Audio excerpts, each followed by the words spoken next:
재판장의 목소리는 건조하고 기계적이었다. 윙윙거리는 에어컨 소리와 기자들의 희미한 셔터 소리만이 그 정적을 메웠다. 서유진은 피고인석에 꼿꼿이 앉아 있었다.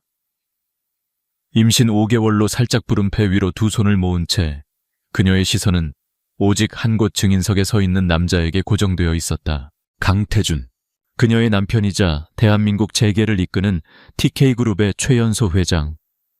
그리고 지금 이 순간 그녀를 나락으로 밀어넣고 있는 장본인, 증인 피고인 서유진 씨가 TK그룹의 핵심 기술 자료를 경쟁사인 제이테크에 유출했다는 사실을 언제 처음 인지하셨습니까? 검사의 날카로운 질문에 태준은 잠시 침묵했다. 그는 한치의 흐트러짐도 없는 완벽한 수트를 입고 있었고 차갑게 다듬어진 얼굴에는 어떤 감정도 읽을 수 없었다. 그는 유진 쪽을 한 번도 쳐다보지 않았다.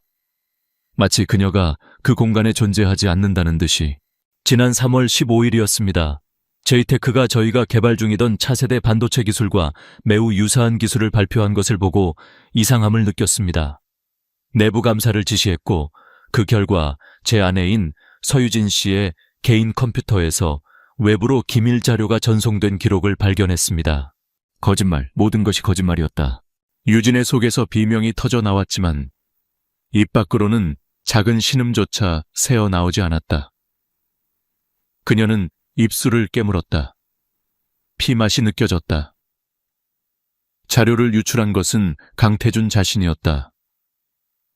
경영권 방어를 위해 제이테크의 회장과 은밀한 거래를 했고 그 대가로 아직 상용화되지 않은 기술의 일부를 넘겼다.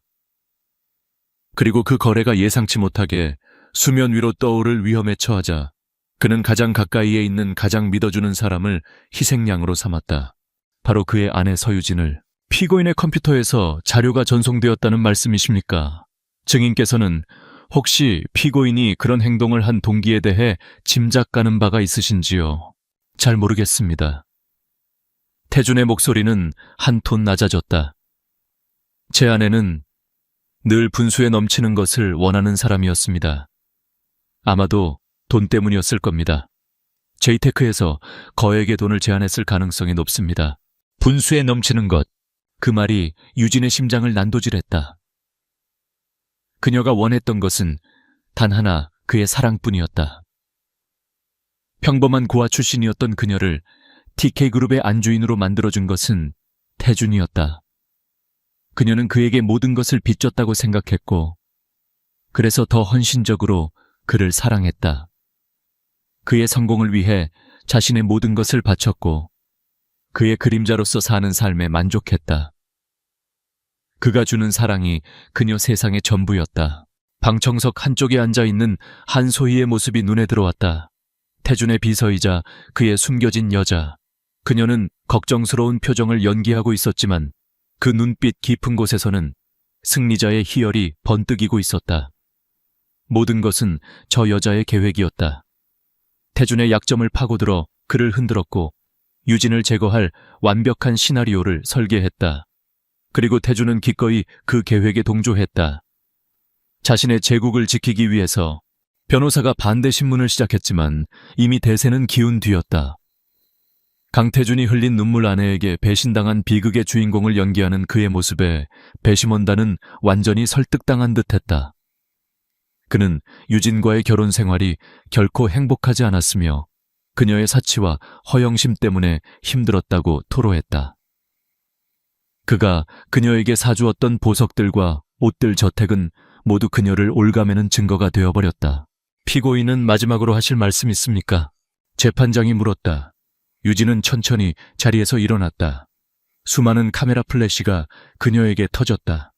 그녀는 강태준을 똑바로 바라보았다. 처음으로 재판이 시작된 이래 처음으로 태준의 눈동자가 흔들렸다. 그 차가운 가면 뒤에 숨겨진 미세한 균열을 유진은 놓치지 않았다. 저는 하지 않았습니다. 그녀의 목소리는 작았지만 법정 안의 모든 사람이 들을 수 있을 만큼 단호했다. 저는 제 남편을 사랑했습니다. 그 사람의 성공을 위해서라면 무엇이든 할 수 있었습니다. 하지만 저는 TK그룹의 비밀을 팔아넘기지 않았습니다. 하늘이 알고 제 뱃속의 아이가 압니다. 그녀는 푸른 배를 감싸 안았다. 그것이 그녀의 유일한 진실이었고 유일한 결백의 증거였다. 하지만 세상은 그녀의 진실에 귀 기울여주지 않았다. 피고인 서유진에게 특정 경제범죄 가중처벌 등에 관한 법률 위반 업무상 배임 혐의로 징역 5년을 선고한다. 당. 재판장의 의사봉이 내리쳐지는 소리는 마치 사형 선고처럼 유진의 귓가에 울렸다. 세상이 무너져 내렸다. 교도관들이 다가와 그녀의 팔을 붙잡았다. 그녀는 끌려가면서도 끝까지 강태준에게서 눈을 떼지 않았다. 그의 눈을 봤다. 후회 죄책감 아니 그런 감정은 없었다. 오직 차가운 안도감과 자신의 선택을 정당화하는 냉혹함만이 가득했다. 그는 고개를 돌려 한소희와 눈을 맞췄다. 그 짧은 순간에 오고 간 눈빛의 의미를 유진은 똑똑히 읽었다. 우리가 이겼어. 절망이 유진의 온몸을 휘감았다. 사랑, 믿음, 미래, 그리고 아직 태어나지 않은 아이의 인생까지 모든 것을 잃었다. 그녀는 법정 문을 나서기 직전 마지막으로 소리쳤다.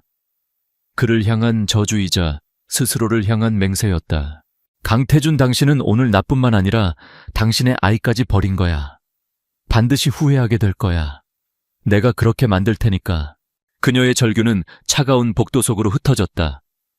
강태준은 잠시 멈칫했지만 이내 아무 일도 없었다는 듯 기자들에게 둘러싸여 법정을 빠져나갔다.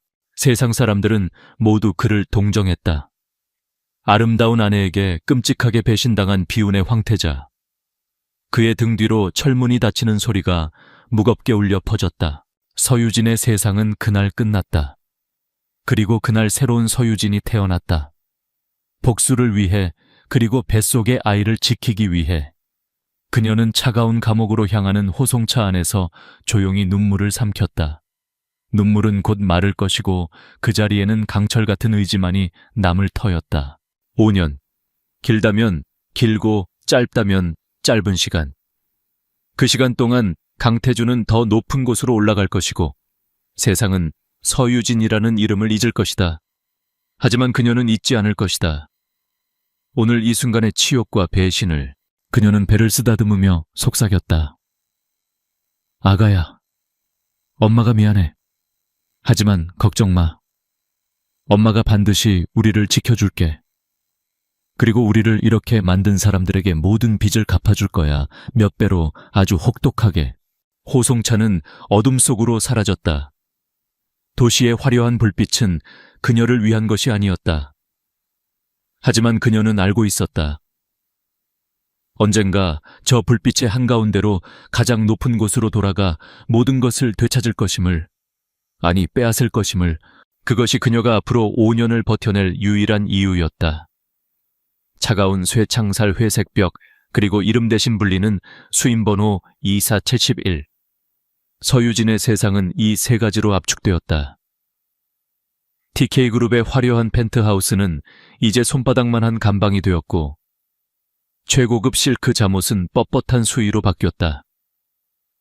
처음 몇 주간 그녀는 멍한 상태로 지냈다. 현실감이 없었다. 매일 아침 눈을 뜨면 이곳이 악몽이기를 바랐지만 싸늘한 공기와 쇠창살 틈으로 스며드는 희미한 새벽빛은 잔인하게 현실을 일깨웠다. 절망은 늪과 같아서 발버둥 칠수록 더 깊이 빠져들게 했다. 그러나 그녀에게는 혼자가 아니었다. 뱃속에서 자라나는 생명이 그녀가 늪에 완전히 잠기지 않도록 붙잡아주는 유일한 닻이었다.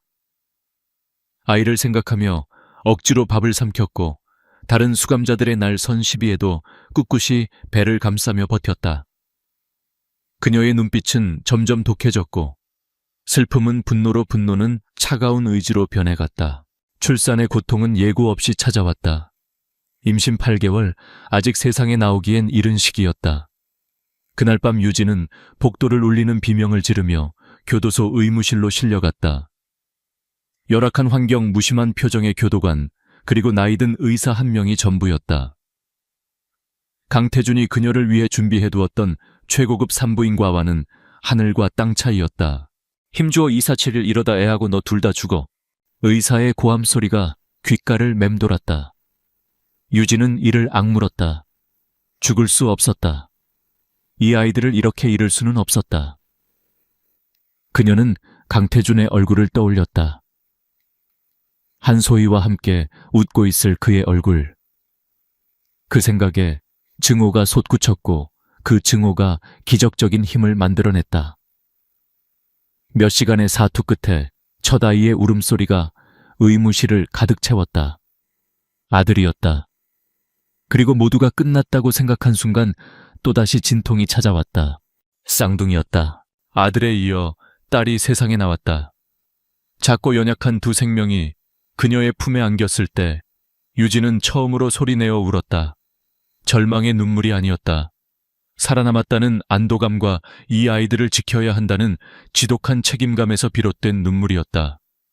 그녀는 아이들에게 이름을 지어주었다. 아들은 서준, 딸은 서연. 남편의 성인 강을 붙일 수는 없었다. 아이들은 온전히 그녀의 아이들이었다. 교도소에서 아이를 키우는 것은 전쟁과도 같았다. 하지만 놀랍게도 삭막하던 그곳에 작은 변화가 생기기 시작했다. 거칠고 험악하던 수감자들이 서준과 서연의 작은 손짓 하나, 웃음 하나에 무장해제되었다. 그들은 자신들의 간식을 나눠주었고 낡은 천으로 인형을 만들어주었다. 아이들은 이 회색빛 세상의 유일한 색깔이자 희망이었다. 그리고 그곳에서 유진은 운명적인 만남을 가졌다. 박민영, 수임번호 1004. 한때 대한민국 최고의 기업 전문 변호사로 이름을 날렸지만 거대 권력의 비리를 파헤치다 역으로 함정에 빠져 15년형을 선고받고 복역 중인 여자였다. 그녀는 늘 책을 읽었고 다른 수감자들과 어울리지 않으며 자신만의 성을 쌓고 있었다. 어느 날 박민영이 유진에게 다가왔다. 내 사건 기록 대충 훑어봤어. 너무 허술하더군. 강태준 회장이 아주 작정하고 덫을 놨던데. 유진은 경계심 가득한 눈으로 그녀를 쳐다봤다. 그걸 어떻게? 교도소 신문에도 내 얘기가 대문짝만하게 났었으니까. 근데 이상하지 않아. 남편이란 작자가 자기 아내를 희생양으로 삼을 정도면 그 뒤에 숨겨야 할 게 얼마나 크다는 뜻일까. 박민영의 말은 유진의 머리를 망치로 내리치는 듯 했다. 그녀는 그저 배신감에만 사로잡혀 있었을 뿐 사건의 본질을 꿰뚫어 보지 못했다. 뭘 어떻게 해야 할지 모르겠습니다. 그 나약한 고백에 박민영은 희미하게 웃었다. 지금은 아무것도 할 수 없지. 넌 힘이 없으니까. 세상은 힘없는 자의 진실 따위는 들어주지 않아. 힘을 키워야 해. 돈, 권력, 그리고 그것들을 움직일 수 있는 지식. 그게 네가 가져야 할 무기야. 그날 이후 박민영은 유진의 스승이 되었다. 유진은 낮에는 아이들을 돌보고 밤에는 박민영에게 법과 경제를 배웠다. 교도소 도서관의 낡은 법정과 경제학 원론책들을 통째로 외울 듯이 파고들었다. 그녀의 머릿속은 복수심 대신 지식으로 채워지기 시작했다. 박민영은 그녀에게 기업 지배 구조주식 시장의 원리, 인수합병 전략, 그리고 법의 허점을 이용하는 방법까지 모든 것을 가르쳤다. 유진은 스펀지처럼 모든 것을 빨아들였다. 그녀는 강태준이 자신을 어떻게 무너뜨렸는지 법률적으로 완벽하게 분석했고 그가 이끄는 TK그룹의 재무제표를 분석하며 약점을 찾아냈다.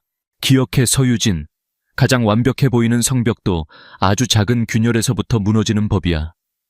넌 그 균열을 찾아내고 아주 조용히 그리고 집요하게 파고들어야 해. 그들이 알아차렸을 땐 이미 모든 것이 무너져 내린 뒤여야만 해. 시간은 흘렀다. 아이들은 교도소 안에서 무럭무럭 자라났다. 엄마라는 말보다 2471이라는 숫자를 먼저 배웠지만 아이들의 미소는 유진에게 살아갈 이유를 주었다. 그녀는 아이들에게 동화책 대신 세계 경제 기사를 읽어주었고 자장가 대신 주식시장의 흐름에 대해 이야기해 주었다. 어느덧 5년이라는 시간이 코앞으로 다가왔다. 유진은 더 이상 과거에 순진하고 연약한 여자가 아니었다. 그녀의 눈빛은 냉철한 전략가의 그것처럼 깊고 차가워졌다. 그녀의 머릿속에는 TK그룹을 무너뜨릴 거대한 계획이 설계도처럼 그려져 있었다.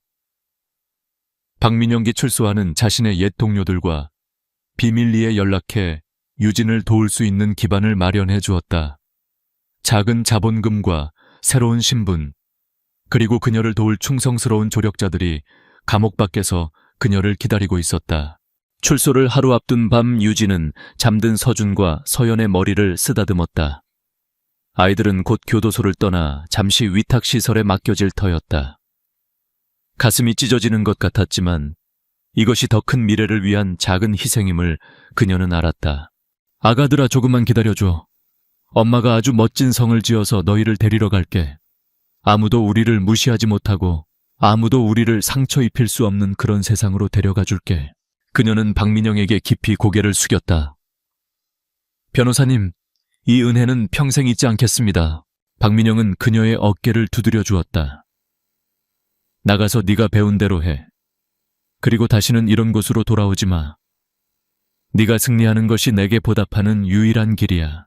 다음 날 아침 교도소 철문이 열렸다. 5년 만에 마주한 바깥 공기는 눈이 시리도록 차가웠지만 유진은 움츠러들지 않았다. 그녀는 깊게 숨을 들이마셨다. 그것은 자유의 공기이자 전쟁의 시작을 알리는 공기였다. 잿더미 속에서 불사조는 마침내 날갯짓을 시작했다. 목적지는 단 하나, 자신을 배신한 남자가 서 있는 가장 높은 탑이었다. 그 탑을 제 손으로 무너뜨리기 위해. 출소 후 서유진은 세상에서 증발했다. 그녀의 이름은 주민등록 시스템에서 사라졌고 그녀의 과거 기록은 교묘하게 지워졌다. 그 자리에는 루나라는 이름의 새로운 여성이 나타났다. 박민영 변호사가 감옥 안에서 구축해놓은 네트워크가 빛을 발했다. 유진이 과거 부모님에게 물려받았지만 강태주는 존재조차 몰랐던 작은 부동산을 처분한 자금과 박민영의 지원자들이 익명으로 보낸 투자금이 루나의 초기 자본이 되었다. 그녀는 강남의 번화가에서 조금 벗어난 눈에 띄지 않는 한적한 오피스텔에 아우라 캐피탈이라는 이름의 작은 투자 자문 회사를 차렸다. 직원은 단 3명. 박민영이 엄선해서 보낸 인재들이었다.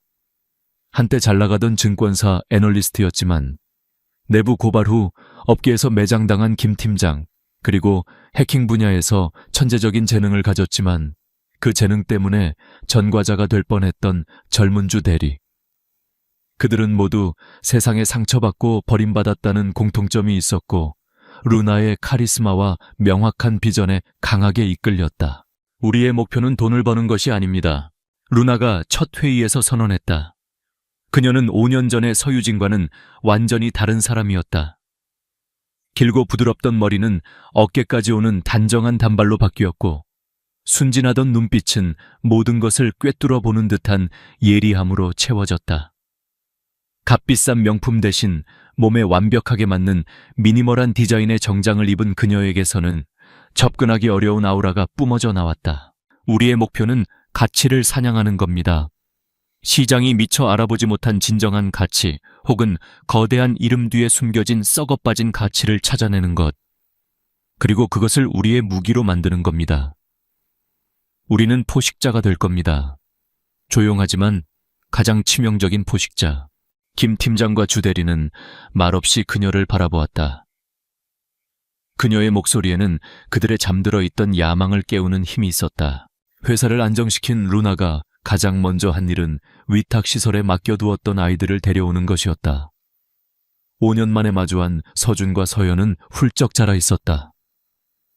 아이들은 낯선 엄마의 모습에 처음에는 경계심을 보였다. 5년간 그들이 기억하는 엄마는 낡은 수의를 입고 희미한 조명 아래서 책만 읽던 모습이었기 때문이다. 루나는 말없이 아이들 앞에 무릎을 꿇었다. 그녀의 차가운 가면이 처음으로 무너져 내렸다. 눈물이 뺨을 타고 흘렀다. 서준아, 서연아. 엄마야, 엄마가 너무 늦었지. 미안해. 그녀의 눈물에 아이들은 경계를 풀고 그녀의 품에 와락 안겼다. 엄마의 채취, 엄마의 심장 소리. 몸이 기억하는 그리움이었다. 그날 밤 루나는 강남의 고급 주상복합 아파트에서 아이들을 양팔에 껴안고 잠이 들었다. 복수를 위해 강철 심장을 만들었지만 이 두 아이는 그녀의 심장을 다시 뛰게 하는 유일한 이유였다. 같은 시각 서울의 스카이라인을 압도하는 TK타워 최상층 펜트하우스. 강태주는 잠에서 깨어났다. 또다시 악몽을 꾼 것이다. 꿈속에서 유진은 5년 전 법정에서의 그 모습 그대로 나타나 피를 흘리며 자신을 원망했다. 당신은 당신의 아이까지 버렸어. 그 목소리가 귓가에 생생했다. 그는 침대에서 일어나 통유리창으로 다가갔다. 발 아래 서울의 야경이 보석처럼 펼쳐져 있었지만 그의 마음은 칠흑 같은 어둠에 잠겨 있었다. 5년 동안 TK그룹은 제이테크를 완전히 흡수합병했고 그의 부와 권력은 상상을 초월할 정도로 커졌다. 사람들은 그를 마이더스의 손이라 불렀다. 하지만 그는 행복하지 않았다. 공허했다.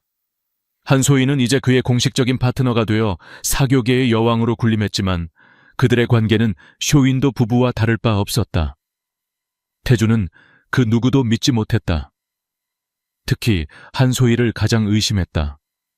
그녀의 야망이 얼마나 큰지 알기에 언젠가 자신에게도 유진에게 했던 것과 똑같은 짓을 할 수 있다고 생각했다. 또 그 여자 꿈꿨어. 실크 가운을 걸친 한소희가 그의 등 뒤로 다가와 허리를 감쌌다. 태주는 그녀의 손을 뿌리치며 차갑게 말했다. 내 서재에서 나가. 태준 씨. 아직도 그 여자를 못 잊은 거야. 죽었는지 살았는지도 모르는 사람을. 우리가 이룬 이 모든 걸 봐. 당신은 모든 걸 가졌잖아. 가졌다고. 태준이 비웃으며 돌아섰다. 그의 눈빛은 얼음장처럼 차가웠다. 내가 뭘 가졌지? 매일 밤 악몽에 시달리고 내 옆에 누워있는 여자조차 믿지 못하는데 이게 당신과 내가 원했던 전부인가? 그건 당신이 약해져서 그래. 과거는 과거일 뿐이야. 제발 현실을 봐. 현실 터드. 태주는 그녀에게 다가가 턱을 거칠게 움켜쥐었다. 5년 전 그 자료 정말 서유진의 컴퓨터에서 나온 게 확실한가? 당신이 손을 쓴 건 아니고. 한소희의 얼굴이 새하얗게 질렸다. 지금 날 의심하는 거야. 내가 당신을 위해 얼마나. 입 닥쳐. 태주는 그녀를 밀쳐냈다. 다시는 내 앞에서 그 여자 얘기를 꺼내지 마. 그리고 내 허락 없이는 서재에 들어오지도 마. 그는 서재에 있는 미닙에서 독한 위스키를 꺼내 단숨에 들이켰다. 술 기운이 올라왔지만 머릿속은 더욱 선명해졌다. 그는 정말 모든 것을 가졌을까? 아니다. 그는 잃었다. 자신을 진심으로 사랑해주던 유일한 사람을, 그리고 자신의 핏줄을. 그는 아이의 존재를 애써 외면해왔다. 유진이 감옥에서 유산했을 거라 스스로를 세뇌했다. 그것이 그가 제정신으로 살아갈 수 있는 유일한 방법이었기 때문이다. 한편 루나의 아파트에서는 다른 풍경이 펼쳐지고 있었다. 루나는 잠든 아이들의 얼굴을 한참 동안 바라보다가 조용히 서재로 향했다.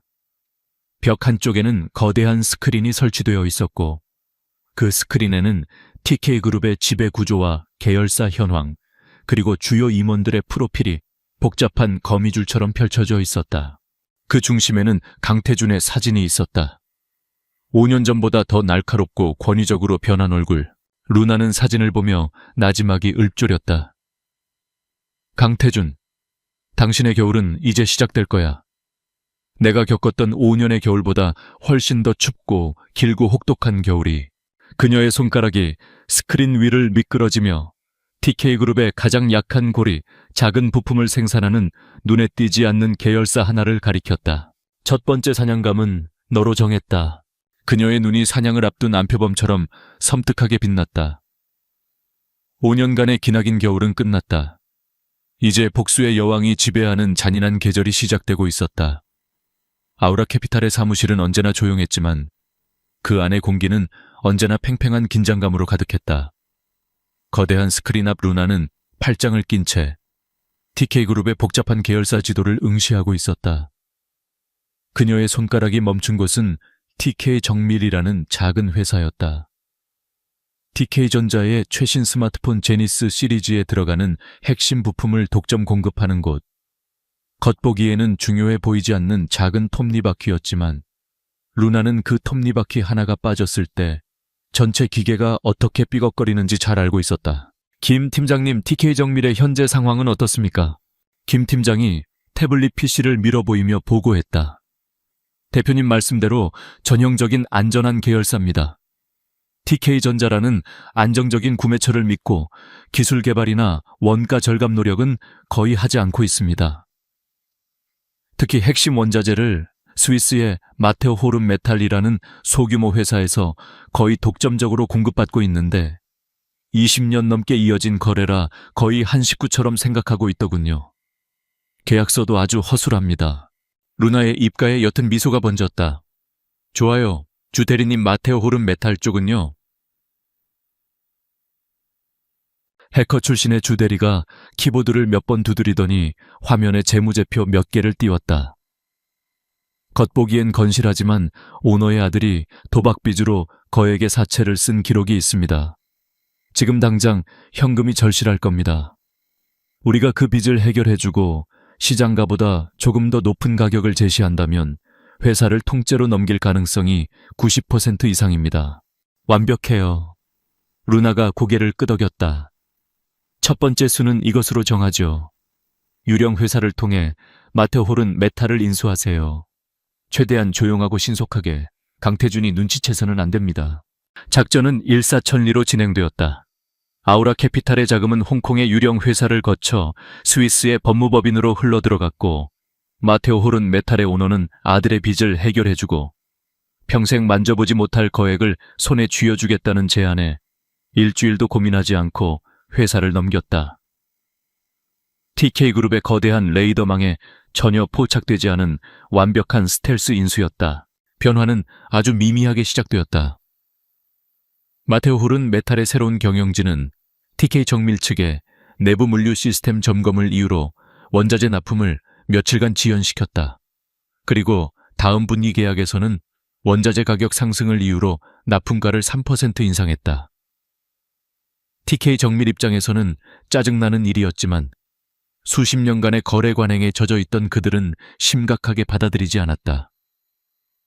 그저 새로운 경영진의 깐깐한 일 처리 방식 정도로 여겼다. 하지만 이 작은 파장은 TK전자의 생산 라인에 미세한 균열을 만들었다. 제니스 스마트폰의 생산량이 아주 조금씩 차질을 빚기 시작했고 이는 영업이익률을 미세하게 갉아먹었다. 강태준은 보고서에서 이 사소한 문제를 읽었지만 대수롭지 않게 여기고 서명을 갈겼다. 그의 관심은 온통 더 큰 그림에 쏠려 있었다. 루나의 두 번째 수는 더 대담했다. 정부에서 TK그룹이 차세대 물류 허브 부지로 점 찍어둔 판교의 금싸라기 땅을 공개 입찰에 붙였다. 모든 언론과 업계 관계자들은 당연히 TK가 낙찰받을 것이라 예상했다. 입찰 당일 TK건설의 임원들은 자신만만한 표정으로 입찰장에 들어섰다. 아우라 캐피탈 처음 들어보는 이름인데 입찰 경쟁사 명단에 적힌 낯선 이름에 TK 측 실무자가 고개를 갸웃거렸다. 입찰은 예상대로 TK와 몇몇 대기업의 경쟁으로 흘러갔다. 가격이 치솟았고 마침내 TK가 승리를 확신하며 최종 가격을 써냈다. 그 순간 아무도 주목하지 않았던 아우라 캐피탈의 대리인이 조용히 더 높은 가격을 적어냈다. TK가 제시한 가격보다 단 10억 원 높은 금액. 장내에 정적이 흘렀다. 땅은 신생 투자사인 아우라 캐피탈에게 돌아갔다. TK건설 임원들의 얼굴은 굳어버렸다. 이는 단순한 사업적 패배가 아니었다. 거인 TK가 신생 다윗에게 공개적으로 한방 맞은 자존심의 문제였다.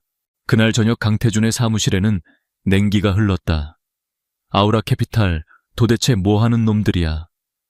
그의 고함에 비서실이 얼어붙었다. 그는 보고서를 집어던졌다. 땅을 빼앗긴 것보다 자신의 예상을 벗어난 존재가 나타났다는 사실에 불쾌했다. 설상가상으로 며칠 뒤 세 번째 사건이 터졌다. 한 탐사보도 전문 기자가 TK건설의 한 고위 임원이 하청업체로부터 수년간 리베이트를 받아온 사실을 터뜨렸다. 주 대리가 TK의 내부 보안망을 조사하다 우연히 발견한 비리 증거를 익명으로 제보한 결과였다. 사건 자체는 재벌계에서 흔히 있는 일이었지만 시기가 너무나 절묘했다. 땅 입찰 패배로 체면을 구긴 TK그룹의 이미지에 또다시 흠집이 갔다. 강태준은 울며 겨자먹기로 해당 임원을 해고하고 대국민 사과를 해야 했다. 납품 지연 입찰 패배, 그리고 내부 비리 폭로. 각각은 그저 운 나쁜 해프닝처럼 보였다. 하지만 강태준은 바보가 아니었다. 그는 자신의 펜트하우스 서재에서 세 사건의 보고서를 나란히 펼쳐놓았다. 그의 예리한 눈이 사건들 사이에 보이지 않는 연결고리를 찾아내고 있었다. 스위스의 작은 원자재 회사 판교의 땅, 그리고 건설사 임원. 이 세 가지는 전혀 상관없어 보였다. 하지만 그 결과는 모두 TK에게 손해를 입혔고 그 배후에는 항상 아우라 캐피탈이라는 이름이 희미하게 어른거렸다. 이것은 우연이 아니다. 계획된 공격이다. 누군가가 자신과 TK그룹을 향해 선전포고를 한 것이다. 정면으로 맞서는 대신 가장 아픈 곳만 골라서 찌르는 아주 영리하고 교활한 방식으로 강태준은 처음으로 분노가 아닌 다른 감정을 느꼈다. 위기감, 그리고 그와 동시에 끓어오르는 기묘한 흥미. 도대체 누구일까? 자신의 제국에 감히 도전장을 내민 배짱 좋은 놈이. 그는 인터폰을 눌러 비서실장을 연결했다. 조 실장, 지금부터 내 말 잘 들어. 그의 목소리는 분노를 넘어 차갑게 가라앉아 있었다. 아우라 캐피탈, 그리고 그 대표라는 루나라는 여자. 그 여자가 아침으로 뭘 먹고 어떤 브랜드의 커피를 마시는지까지 전부 알아내. 일주일 주지. 그 여자의 모든 것을 내 책상 위에 올려놔. 전화기를 내려놓은 강태준은 통유리창 밖으로 보이는 아우라 캐피탈의 오피스텔 건물을 노려보았다. 아직 어둠 속의 작은 불빛에 불과했지만 그는 직감했다. 저 불빛이 자신의 제국 전체를 태워버릴 거대한 불길의 시작일지도 모른다는 것을. 그의 눈에 20년 전 처음 사업을 시작했을 때의 그 잔인하고 냉혹한 승부사의 빛이 다시 번뜩이기 시작했다. 일주일 뒤 강태준의 책상 위에는 루나에 대한 보고서가 놓여 있었다. 하지만 내용은 실망스러웠다. 조 실장이 이끄는 TK그룹 최고의 정보팀이 총동원되었지만 알아낸 것이라곤 거의 없었다. 대표님, 이 루나라는 여자는 유령 같습니다. 몇 달 전 갑자기 나타났습니다. 과거 기록, 학력, 경력, 가족관계 모든 것이 백지 상태입니다. 자금 흐름은 홍콩의 페이퍼 컴퍼니를 통해 들어와 추적이 불가능하고 회사 운영은 법적으로 흠잡을 데 없이 완벽합니다. 강태준은 보고서를 구겨 쓰레기통에 던져버렸다. 쓸모없는 놈들. 고작 알아낸 게 아무것도 없다는 건가? 죄송합니다. 하지만 한 가지 이상한 점이 있습니다. 조 실장이 조심스럽게 입을 열었다. 아우라 캐피탈의 초기 자본금 중 일부가 서초동의 작은 빌라를 매각한 대금에서 나왔습니다. 그 빌라의 소유주 기록을 추적해 봤는데 누구야? 5년 전 돌아가신 서유진 씨의 부모님이었습니다. 서유진 씨가 상속받은 유일한 재산이었습니다. 강태준의 심장이 쿵하고 내려앉았다. 서유진, 잊으려 애썼던 이름. 그의 머릿속이 복잡해졌다. 단순한 우연일까? 세상에 그런 우연이 있을까? 아니면 서유진의 유족 중 누군가가 복수를 위해 나타난 것일까? 하지만 그녀는 고아였다. 그가 혼란에 빠져 있는 사이 루나의 공격은 더욱 거세졌다. 이번에는 TK그룹의 주력 계열사 중 하나인 TK케미칼이 타겟이었다. 아우라 캐피탈은 시장에 TK케미칼의 실적 부진 루머를 교묘하게 흘렸다. 동시에 주 대리는 위성사진 데이터를 분석해 TK케미칼의 해외 공장 가동률이 현저히 떨어졌다는 사실을 확인했고, 김 팀장은 이를 바탕으로 공매도 포지션을 공격적으로 구축했다. 며칠 뒤 TK케미칼이 시장의 예상치를 훨씬 밑도는 최악의 분기 실적을 발표하자 주가는 폭락했다. 아우라 캐피탈은 단 며칠 만에 엄청난 수익을 올렸고 시장은 이 신생 회사의 예측 능력에 경악했다. 이것은 더 이상 사소한 문제가 아니었다. TK그룹의 심장을 겨눈 명백한 공격이었다. 강태준은 그룹의 모든 자원을 총동원해 아우라 캐피탈의 배후를 캐기 시작했다. 돈의 흐름 관련 인물 모든 것을 샅샅이 뒤졌다. 압박감은 한소희에게도 전해졌다. 강태준이 루나라는 이름에 집착할수록 그녀는 불안해졌다. 자신의 자리가 위태롭다고 느꼈다.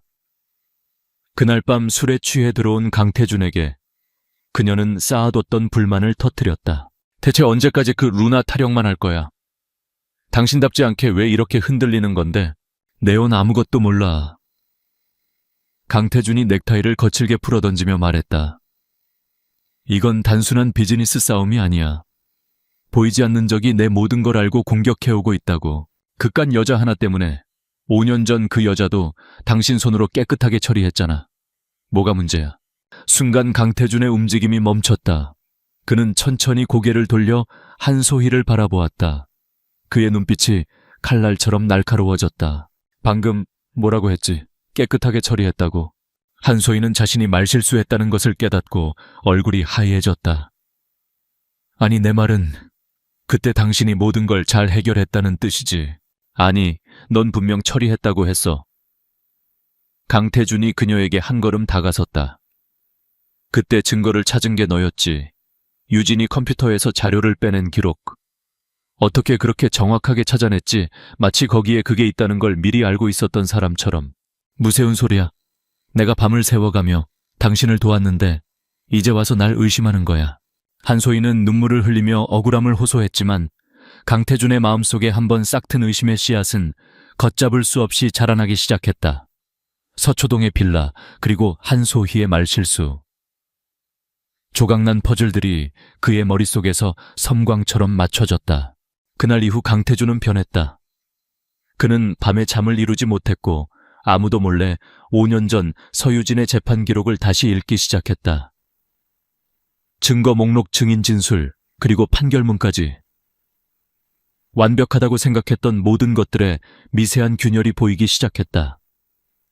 증거는 너무나 완벽하게 서유진을 가리키고 있었다. 마치 누군가 이것이 정답이라고 친절하게 알려주듯이 그는 서재 깊숙한 곳 금괴에 넣어두었던 앨범을 꺼냈다. 그와 서유진이 함께 찍은 사진들이었다. 사진 속 유진은 세상에서 가장 행복한 미소를 짓고 있었다. 명품이나 보석을 탐하던 여자의 얼굴이 아니었다. 오직 자신을 향한 사랑과 신뢰로 가득 찬 얼굴이었다. 법정에서 마지막으로 끌려나가며 그를 향해 절규하던 그녀의 목소리가 환청처럼 들려왔다. 강태준, 당신은 오늘 나뿐만 아니라 당신의 아이까지 버린 거야. 그는 그 존재를 5년간 애써 외면해왔다. 유산되었을 거라, 혹은 태어났더라도 자신과는 아무 상관없는 아이라고. 하지만 정말 그럴까? 만약 아이가 태어났다면, 만약 서유진이 정말 억울한 누명을 쓴 것이라면, 생각이 거기에 미치자 그는 숨을 쉴 수 없었다. 자신이 저지른 짓의 무게가 5년의 세월을 뛰어넘어 그의 목을 조여왔다. 만약 그렇다면 그는 자신의 손으로 세상에서 가장 소중한 것들을 파괴해버린 것이 된다. 그의 완벽했던 세계가 무너져 내리고 있었다. 자신감과 오만함으로 쌓아 올렸던 성벽에 흉측한 균열이 가기 시작했다. 무적의 황제는 이제 죄책감과 의심에 시달리는 초라한 남자가 되어가고 있었다. 며칠을 뜬 눈으로 보낸 어느 새벽, 강태준은 마침내 결심했다. 그는 TK그룹과는 전혀 상관없는 업계에서 가장 유능하지만 돈만 주면 어떤 더러운 일이든 처리해준다는 사설 탐정에게 비밀리에 전화를 걸었다. 나 강태준이다. 수화기 너머의 남자는 놀란 기색도 없이 차분하게 답했다. 무엇을 해드릴까요, 회장님? 강태준은 마른 침을 삼키고 아주 힘겹게 입을 열었다. 그의 목소리는 낯설게 떨리고 있었다. 5년 전 있었던 TK그룹 기술 유출 사건을 재조사해줘. 피고인은 서유진. 처음부터 다시 모든 것을, 관련된 모두가 거짓말을 하고 있다고 가정하고 조사해. 그는 잠시 숨을 고른 뒤 마지막 말을 덧붙였다. 나를 포함해서. 전화를 끄는 그는 어둠 속에 잠긴 자신의 사무실을 둘러보았다. 모든 것을 가졌다고 생각했지만 이제 보니 모든 것을 잃었을지도 모른다는 끔찍한 예감이 그의 온몸을 휘감았다. 이제 진실을 마주해야 할 시간이었다. 그것이 아무리 끔찍하고 잔인할지라도. 사설 탐정의 보고는 예상보다 빨랐고 그 내용은 강태준이 상상했던 죄악보다 더 끔찍했다. 탐정은 돈의 힘으로 5년 전 사건의 관련자들을 압박하고 회유해 진실의 조각들을 맞춰나갔다. 결정적인 증거는 TK그룹 서버실의 원본 CCTV 영상이었다. 한소희가 교묘하게 편집해서 경찰에 제출했던 영상이 아니었다. 원본 영상 속에는 사건 당일 밤 서유진이 아닌 한소희가 서버실에 들어가는 모습이 똑똑히 찍혀 있었다. 그녀는 능숙하게 시스템에 접속했고 미리 준비한 해킹 프로그램을 이용해 서유진의 개인 컴퓨터로 자료를 전송한 것처럼 조작했다. 모든 범행이 불과 10분 안에 이루어졌다. 두 번째 증거는 돈의 흐름이었다. 강태준 자신이 관리하던 비자금이 제이테크 회장에게 흘러들어간 기록, 그리고 그 직후 한소희가 고용한 해커에게 거액이 송금된 내역까지 모든 것이 명백했다. 서유진은 처음부터 끝까지 무고했다. 그녀는 강태준 자신의 죄와 한소희의 야망이 합작해 만들어낸 비극의 희생양일 뿐이었다. 강태준은 서재에서 보고서를 읽으며 온몸을 떨었다. 숨이 막히고 눈앞이 노래졌다. 그는 괴물이었다. 자신의 제국을 지키기 위해 사랑하는 아내와 뱃속의 아이를 제물로 바친 용서받을 수 없는 괴물. 그가 지난 5년간 쌓아 올린 모든 것은 거대한 거짓말 위에 세워진 모래성이었다. 그가 자신의 죄의 무게에 짓눌려 무너져 내리고 있을 때 세상은 더 큰 충격에 휩싸였다. 아우라 캐피탈이 긴급 기자회견을 소집했다. 동시에 금융시장에서는 아우라 캐피탈이 TK 정밀에 대한 적대적 인수합병 M&A를 선언했다는 뉴스가 속보로 터져나왔다. 그동안의 모든 공격은 이 마지막 한 방을 위한 포석이었던 것이다. 기자회견장에는 수백 명의 기자들이 몰려들어 발 디딜 틈이 없었다. 모두가 베일에 쌓인 여성 CEO 루나의 입에 주목했다. 잠시 후 루나가 무대 위로 올라섰다. 검은색 정장을 입은 그녀는 흔들림 없는 눈빛으로 정면을 응시했다. 오늘 제가 이 자리에 선 이유는 5년 전 대한민국을 떠들썩하게 했던 한 사건의 진실을 밝히기 위해서입니다. 그녀의 말에 기자회견장은 술렁였다. 그녀는 말을 이었다. 바로 TK그룹 기술 유출 사건입니다. 당시 범인으로 지목되어 5년간 억울한 옥살이를 해야 했던 사람을 여러분은 모두 기억하실 겁니다. 그 순간 그녀 뒤에 거대한 스크린에 5년 전 서유진의 사진이 떠올랐다. 그리고 루나는 담담한 목소리로 감정을 배제한 채 사설 탐정이 찾아냈던 모든 증거들을 하나씩 공개하기 시작했다. 편집되지 않은 CCTV 영상, 추악한 돈의 거래 내역, 한소희와 해커의 통화, 녹취록까지. 기자회견장은 경악과 충격으로 마비되었다. 모든 증거는 단 한 사람 진범이 강태준 회장임을 가리키고 있었다. 그리고 이 모든 음모를 기획하고 실행한 공범이 바로 한소희라는 사실도. 모든 증거 공개가 끝났을 때 루나는 마이크를 다시 잡았다. 그녀는 깊게 숨을 들이마신 뒤 마침내 자신의 정체를 밝혔다. 저는 그 사건의 피해자이자 오늘 이 진실을 밝히기 위해 지난 5년을 버텨온 사람입니다. 제 이름은 서유진입니다. 그녀의 입에서 서유진이라는 이름이 나오는 순간 기자회견장은 터져나갈 듯한 플래시 세례와 기자들의 고함으로 아수라장이 되었다. 죽은 줄 알았던 혹은 세상에서 잊혔던 그녀가 복수의 여신이 되어 돌아온 것이다. 이 모든 상황은 TK타워 최상층 강태준의 사무실에 생중계되고 있었다. 그는 텅 빈 눈으로 화면 속의 유진을 보고 있었다. 아름답고 강인하며 이제는 너무나 멀게 느껴지는 여자. 자신의 손으로 내쳤던 아내. 그때 사무실 문이 소리 없이 열렸다. 서유진이었다. 그녀는 방송이 끝나자마자 그의 심장부로 걸어 들어온 것이다. 5년 만의 대면. 유진아. 강태준의 목에서 갈라진 소리가 새어나왔다. 그는 자리에서 일어나려 했지만 다리에 힘이 풀려 주저앉을 뻔했다. 오랜만이네요, 강태준 회장님. 유진의 목소리에는 어떤 감정도 실려있지 않았다. 사랑도 증오도 아닌 모든 것이 끝난 사람의 공허한 울림만이 있었다. 미안하다. 내가 잘못했다. 모든 게 내 잘못이야. 제발 용서해줘. 그는 어린아이처럼 빌었다. 하지만 유진은 차갑게 고개를 저었다. 용서 당신은 용서받을 자격이 없어요. 이건 복수가 아니에요. 이건 정이고 내 아이들에게 떳떳한 엄마가 되기 위한 내 마지막 싸움이었을 뿐이에요. 그때였다. 사무실 문이 다시 열리고 김 팀장이 작은 아이 둘의 손을 잡고 들어섰다. 똘망똘망한 눈으로 사무실을 두리번거리는 서준과 서연이었다. 강태준은 숨을 멈췄다. 아이들을 보는 순간 온 세상의 소리가 사라졌다. 아들의 얼굴에는 자신의 어린 시절이, 딸의 얼굴에는 자신이 그토록 사랑했던 유진의 미소가 그대로 담겨 있었다. 자신의 핏줄. 자신이 존재 자체를 부정했던 아이들. 그가 5년 전 버렸던 세상의 전부가 그의 눈앞에 서 있었다. 그는 아무 말도 잊지 못했다. 심장이 갈갈이 찢기는 고통. 후회라는 감정이 거대한 해일처럼 그를 덮쳤다.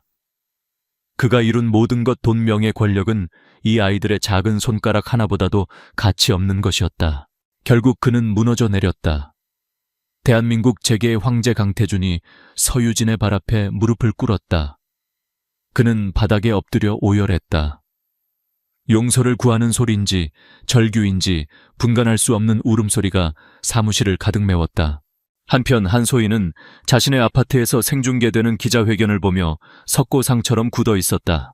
서유진이 살아 돌아왔다는 사실보다 자신들의 모든 범죄가 만천에 드러났다는 사실이 그녀를 공포에 떨게 했다. 그녀가 급하게 어딘가로 전화를 걸려던 순간 현관문이 거칠게 열리며 검사와 수사관들이 들이닥쳤다. 그녀의 화려했던 삶은 그 순간 끝이 났다. 강태준은 한참 동안 울부짖었다. 유진은 그 모습을 아무 표정 없이 내려다볼 뿐이었다. 동정도 승리감도 아닌 그저 길고 길었던 싸움이 끝났다는 깊은 피로감만이 느껴졌다. 그녀는 아이들의 손을 잡았다. 서준과 서연은 무릎을 꿇고 우는 남자를 신기하다는 듯 쳐다볼 뿐이었다. 가자 아가들아, 이제 집에 갈 시간이야. 유진은 뒤도 돌아보지 않고 사무실을 나섰다. 자신이 무너뜨린 제국의 폐허 속에서 망가진 남자 혼자 울부짖도록 내버려둔 채 진실은 밝혀졌고 정의는 실현되었지만 그 어떤 것도 잃어버린 5년의 세월을 되돌릴 수는 없었다. 서유진의 기자회견이 끝나자 세상은 뒤집혔다. TK그룹의 주가는 휴지 조각이 되었고 대한민국을 대표하던 거대 기업은 신기루처럼 무너져 내렸다. 검찰은 즉시 강태준과 한소희에 대한 대대적인 수사에 착수했다. 한소희는 모든 혐의가 인정되어 징역 12년이라는 중형을 선고받고 법정에서 쓰러졌다. 그녀의 화려했던 야망은 차가운 감옥 안에서 썩어갈 운명이 되었다. 강태준은 그룹 회장직을 포함한 모든 직위에서 물러났다. 그는 출국 금지 조치를 당한 채 한때 그의 제국이었던 펜트하우스에 유령처럼 갇혀 지냈다. 기자들이 24시간 집 앞을 지켰고 그는 국민적인 비난의 대상이 되었다. 어제의 동지들은 모두 등을 돌렸다. 그의 곁에는 아무도 남지 않았다. 밤이 되면 그는 잠들지 못하고 술로 시간을 보냈다. 술에 취하면 눈앞의 서준과 서연의 얼굴이 어른거렸다. 자신의 무릎에 엎드려 울던 초라한 모습을 신기하게 쳐다보던 그 순수한 눈망굴. 그 눈빛은 칼이 되어 매일 밤 그의 심장을 찔렀다. 그는 모든 것을 잃었다. 아니, 애초에 가장 소중한 것이 무엇인지조차 몰랐던 어리석은 대가를 치르고 있었다. 몇 주 후 재판을 앞둔 어느 날 강태준은 따돌리고 집을 빠져나왔다. 수척해진 얼굴, 며칠은 입은 듯한 구겨진 정장, 텅 빈 눈동자. 한때 세상을 호령하던 황제의 모습은 온데간데 없었다. 그는 택시를 타고 아우라 캐피탈로 향했다. 서유진의 사무실 문 앞에 섰을 때 그는 비서의 제지를 받았다. 하지만 그는 막무가내로 문을 열고 들어갔다. 유진은 창밖을 보며 서 있었다. 그녀의 뒷모습은 평화로워 보였다. 유진아. 그가 부르자 그녀가 천천히 돌아보았다. 그녀의 눈에는 더 이상 그에 대한 어떤 감정도 담겨 있지 않았다. 마치 길에서 마주친 낯선 사람을 보는 듯한 눈빛이었다. 그 순간 강태준은 다시 무릎을 꿇었다. 지난번의 충동적인 붕괴가 아니었다. 이것은 그가 할 수 있는 마지막 그리고 유일한 행동이었다. 그는 바닥에 이마를 댄 채 애원했다. 내가 가진 모든 걸 너에게 줄게. 내 남은 재산 주식 전부. 아무것도 필요 없어. 그러니 제발, 제발 아이들만은. 그의 목소리가 눈물에 잠겨 끊어졌다. 아빠라고 부르지 않아도 괜찮아. 그저 멀리서라도 가끔 볼 수만 있게 해줘. 내가 얼마나 끔찍한 죄를 지었는지 평생 아이들에게 사죄하며 살게. 제발, 그 기회만이라도 줘. 부탁이다, 유진아. 그의 처절한 애원은 사무실의 정적 속으로 무력하게 흩어졌다. 유진은 한참 동안 그를 말없이 내려다보았다. 그리고 아주 조용히 하지만 단호하게 입을 열었다. 그녀의 목소리는 잔인할 정도로 평온했다. 일어나세요, 강태준 씨. 당신이 있을 곳은 여기가 아니에요. 그녀는 그를 지나쳐 창가로 걸어갔다. 창밖으로는 따스한 햇살 아래 평화로운 도시의 풍경이 펼쳐져 있었다. 당신은 아직도 모르시는군요. 내가 원했던 건 당신의 돈이나 사죄가 아니었어요. 난 그저 내 아이들이 상처 없이 평범하고 행복하게 자라길 바랐을 뿐이에요. 그녀가 다시 그를 돌아보았다. 아이들에게 당신은 존재하지 않는 사람이에요. 이제 와서 당신이 나타난다면 아이들의 세상은 어떻게 될까요? 범죄자인 아빠, 엄마를 감옥에 보낸 아빠. 세상은 아이들에게 그런 꼬리표를 붙이겠죠. 아이들의 평화로운 삶에 당신이 들어올 자리는 없어요. 강태준은 고개를 들지 못했다. 유진의 모든 말은 비수가 되어 그의 심장에 박혔다. 너무 늦었어요, 강태준 씨. 그 한마디가 사형 선고였다. 유진의 목소리에는 증오가 아닌 슬픈 체념이 담겨 있었다. 당신이 아이들을 위해 해줄 수 있는 유일한 일, 아빠로서 할 수 있는 마지막 역할은 이제부터 영원히 아이들의 인생에서 사라져주는 거예요. 그것이 당신이 내 아이들에게 베풀 수 있는 마지막 속죄예요. 강태준은 그제야 깨달았다. 그에게는 구원도 용서도 없다는 것을. 그가 저지른 죄의 대가는 그의 모든 것을 앗아간 뒤에도 영원히 그의 삶을 따라다닐 것이었다. 그는 비틀거리며 일어섰다. 더 이상 할 말도 매달릴 힘도 남아있지 않았다. 그는 텅 빈 껍데기처럼 돌아서서 사무실을 나갔다.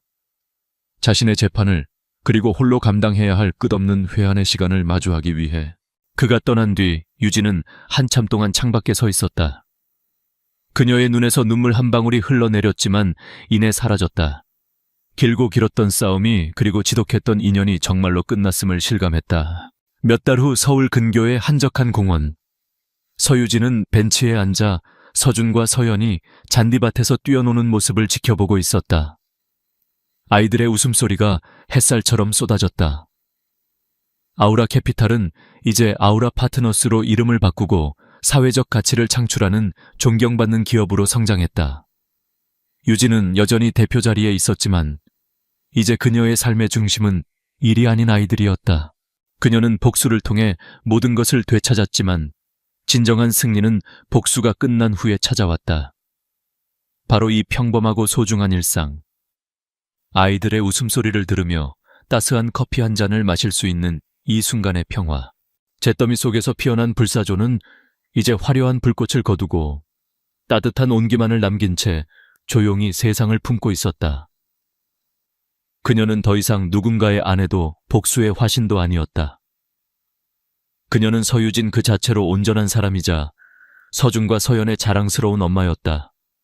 그것으로 충분했다.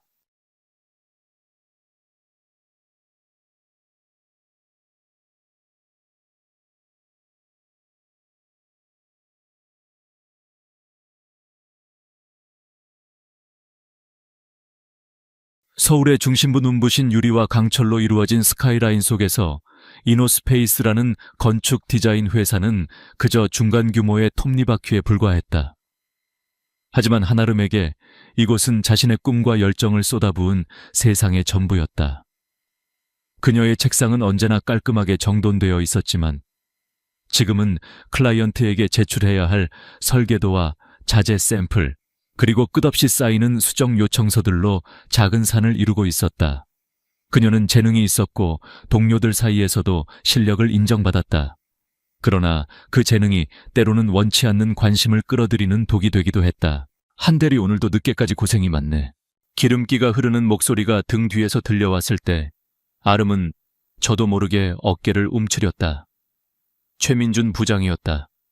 그는 불필요하게 가까이 다가와 그녀의 모니터를 훔쳐보며 만족스러운 듯 콧소리를 냈다. 그의 값싼 향수 냄새가 역겹게 코를 찔렀다. 역시 한대리가 맡은 프로젝트는 다르단 말이야. 감각적이야. 과찬이십니다, 부장님. 아름은 최대한 감정을 배제한 채 사무적으로 대답하며 의자를 살짝 뒤로 뺐다. 하지만 최 부장은 그 미묘한 거부감을 아랑곳하지 않고 말을 이었다. 오늘 저녁에 중요한 파트너사와의 회식이 있는 거 알지? 한대리도 꼭 참석해야 해. 우리 회사 최고의 디자이너가 빠지면 되겠어. 그의 말은 칭찬처럼 들렸지만 그 눈빛은 명령이었고 협박이었다. 지난 몇 달간 그는 이런 식으로 그녀를 압박해왔다. 회식 자리에서 노골적인 신체 접촉을 시도하거나 단둘이 남으려는 수작을 부렸다. 아름은 번번이 재치 있게 빠져나왔지만 그럴수록 최 부장의 집착은 더욱 심해졌다. 오늘 이 회식은 그가 공들여 만든 덫이라는 것을 본능적으로 알 수 있었다. 거절한다면 그녀가 공들여온 프로젝트는 물거품이 될 것이고 회사 생활은 지옥이 될 터였다. 알겠습니다, 부장님. 참석하겠습니다. 결국 그녀는 패배를 인정하듯 대답했다. 최 부장은 만족스러운 미소를 지으며 그녀의 어깨를 가볍게 두드렸다. 그 짧은 접촉에도 아름은 온몸에 소름이 돋는 것을 느꼈다. 그날 저녁 퇴근 후 작은 원룸으로 돌아온 아름은 현관문에 기대어 그대로 주저앉았다. 지독한 무력감이 온몸을 휘감았다. 이 도시에서 혼자 힘으로 버텨내는 것은 얼마나 힘겨운 일인가. 그녀는 친구들에게 전화를 걸어볼까 생각했지만 이내 고개를 저었다. 다들 각자의 삶으로 바빴고 이런 치욕스러운 문제를 털어놓고 싶지도 않았다. 남자친구 행세를 부탁할 만한 사람도 없었다. 그때였다. 뇌리를 스치는 위험하고도 황당한 생각. 만약 아주 잠시만이라도 기댈 수 있는 가짜 방패가 있다면 아름은 홀린 듯 스마트폰을 집어들었다. 손가락이 망설이며 검색창에 몇 개의 단어를 입력했다. 남자친구 대행, 애인 렌탈. 화면에 떠오른 몇 개의 앱과 웹사이트들은 그녀의 상식과는 너무나도 거리가 멀었다. 자존심이 상했고 자신이 처한 현실이 비참하게 느껴졌다. 하지만 최 부장의 번들거리는 눈빛을 떠올리자 망설임은 결심으로 바뀌었다. 그녀는 수많은 후기들 속에서 가장 평범하고 안전해 보이는 앱 하나를 선택했다. 퍼펙트 파트너. 이름 한번 거창하다고 생각하며 그녀는 떨리는 손으로 의뢰서를 작성하기 시작했다. 일회 내용 기업 비즈니스 만찬 파트너. 시간 오늘 저녁 7시 10시 3시간. 요구사항 30대 초반 단정한 외모 비즈니스 매너 숙지, 과묵하고 신중한 성격 선호. 비용 시간당 5만 원. 자신의 빠듯한 월급을 생각하며 책정한 금액이었다.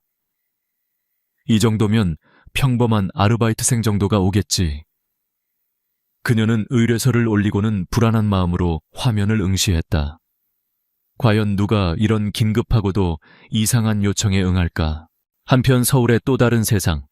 강남의 스카이라인을 한눈에 내려다보는 펜트하우스에서 강지훈은 막 할아버지와의 통화를 마친 참이었다. 최고급 이탈리아 가구들로 채워진 넓은 공간에는 차가운 정적만이 흘렀다.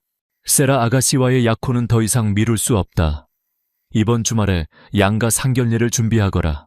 할아버지 강 회장의 목소리는 언제나처럼 단호했고 반박의 여지를 주지 않았다.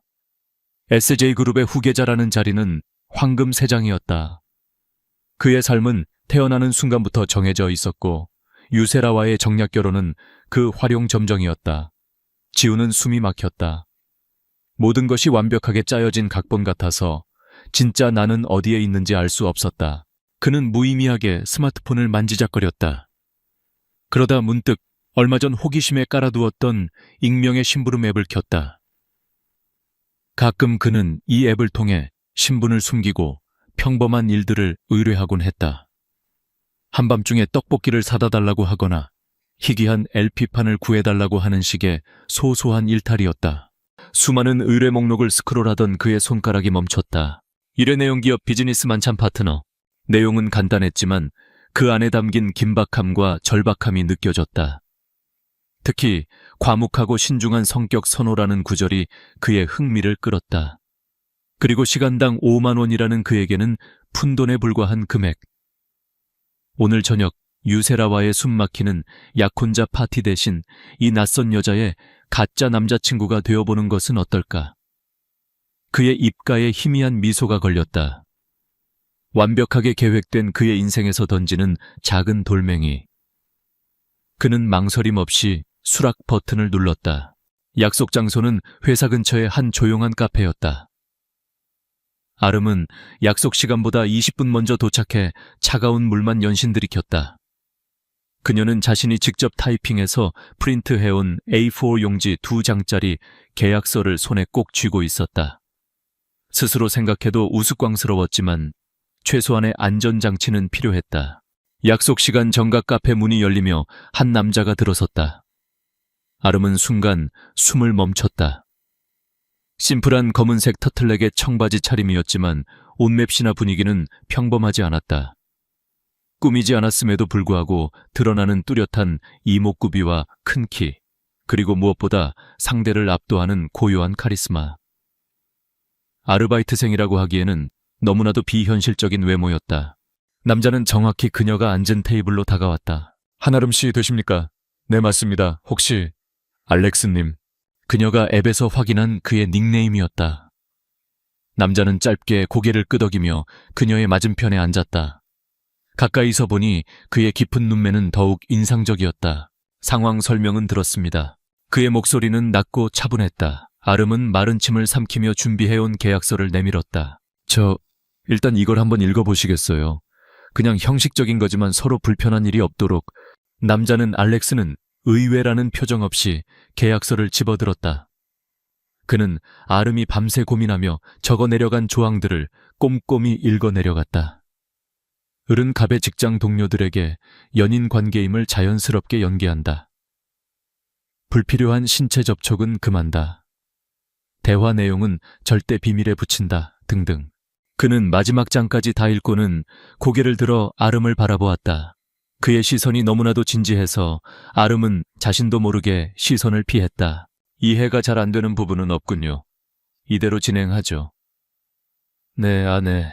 그녀는 그가 터무니없는 금액이나 까다로운 조항에 대해 불평할 것이라 예상했지만 그는 너무나도 순순히 동의했다. 심지어 그녀의 절박한 상황을 꿰뚫어 보는 듯한 퍼셉티브한 질문 몇 개를 던지기도 했다. 당신을 괴롭히는 상사는 어떤 타입입니까? 권위적인가요? 아니면 비열한가요? 둘 다인 것 같아요. 알겠습니다. 참고가 되겠군요. 그의 말에 아름은 어쩐지 안도감을 느꼈다. 그는 단순히 돈을 벌러 온 아르바이트생이 아니라 마치 프로페셔널한 해결사처럼 보였다. 그럼 여기에 서명하면 되는 겁니까? 그가 펜을 집어들며 물었다. 아름은 고개를 끄덕였다. 남자는 강지훈이라는 이름 대신 알렉스라는 가명을 망설임 없이 적어 내려갔다. 그 모습을 보며 아름은 이 기묘하고도 위험한 거래가 마침내 시작되었음을 실감했다. 두 사람은 계약서에 각자의 서명을 마친 후 어색하게 악수를 나누었다. 그의 손은 크고 따뜻했다.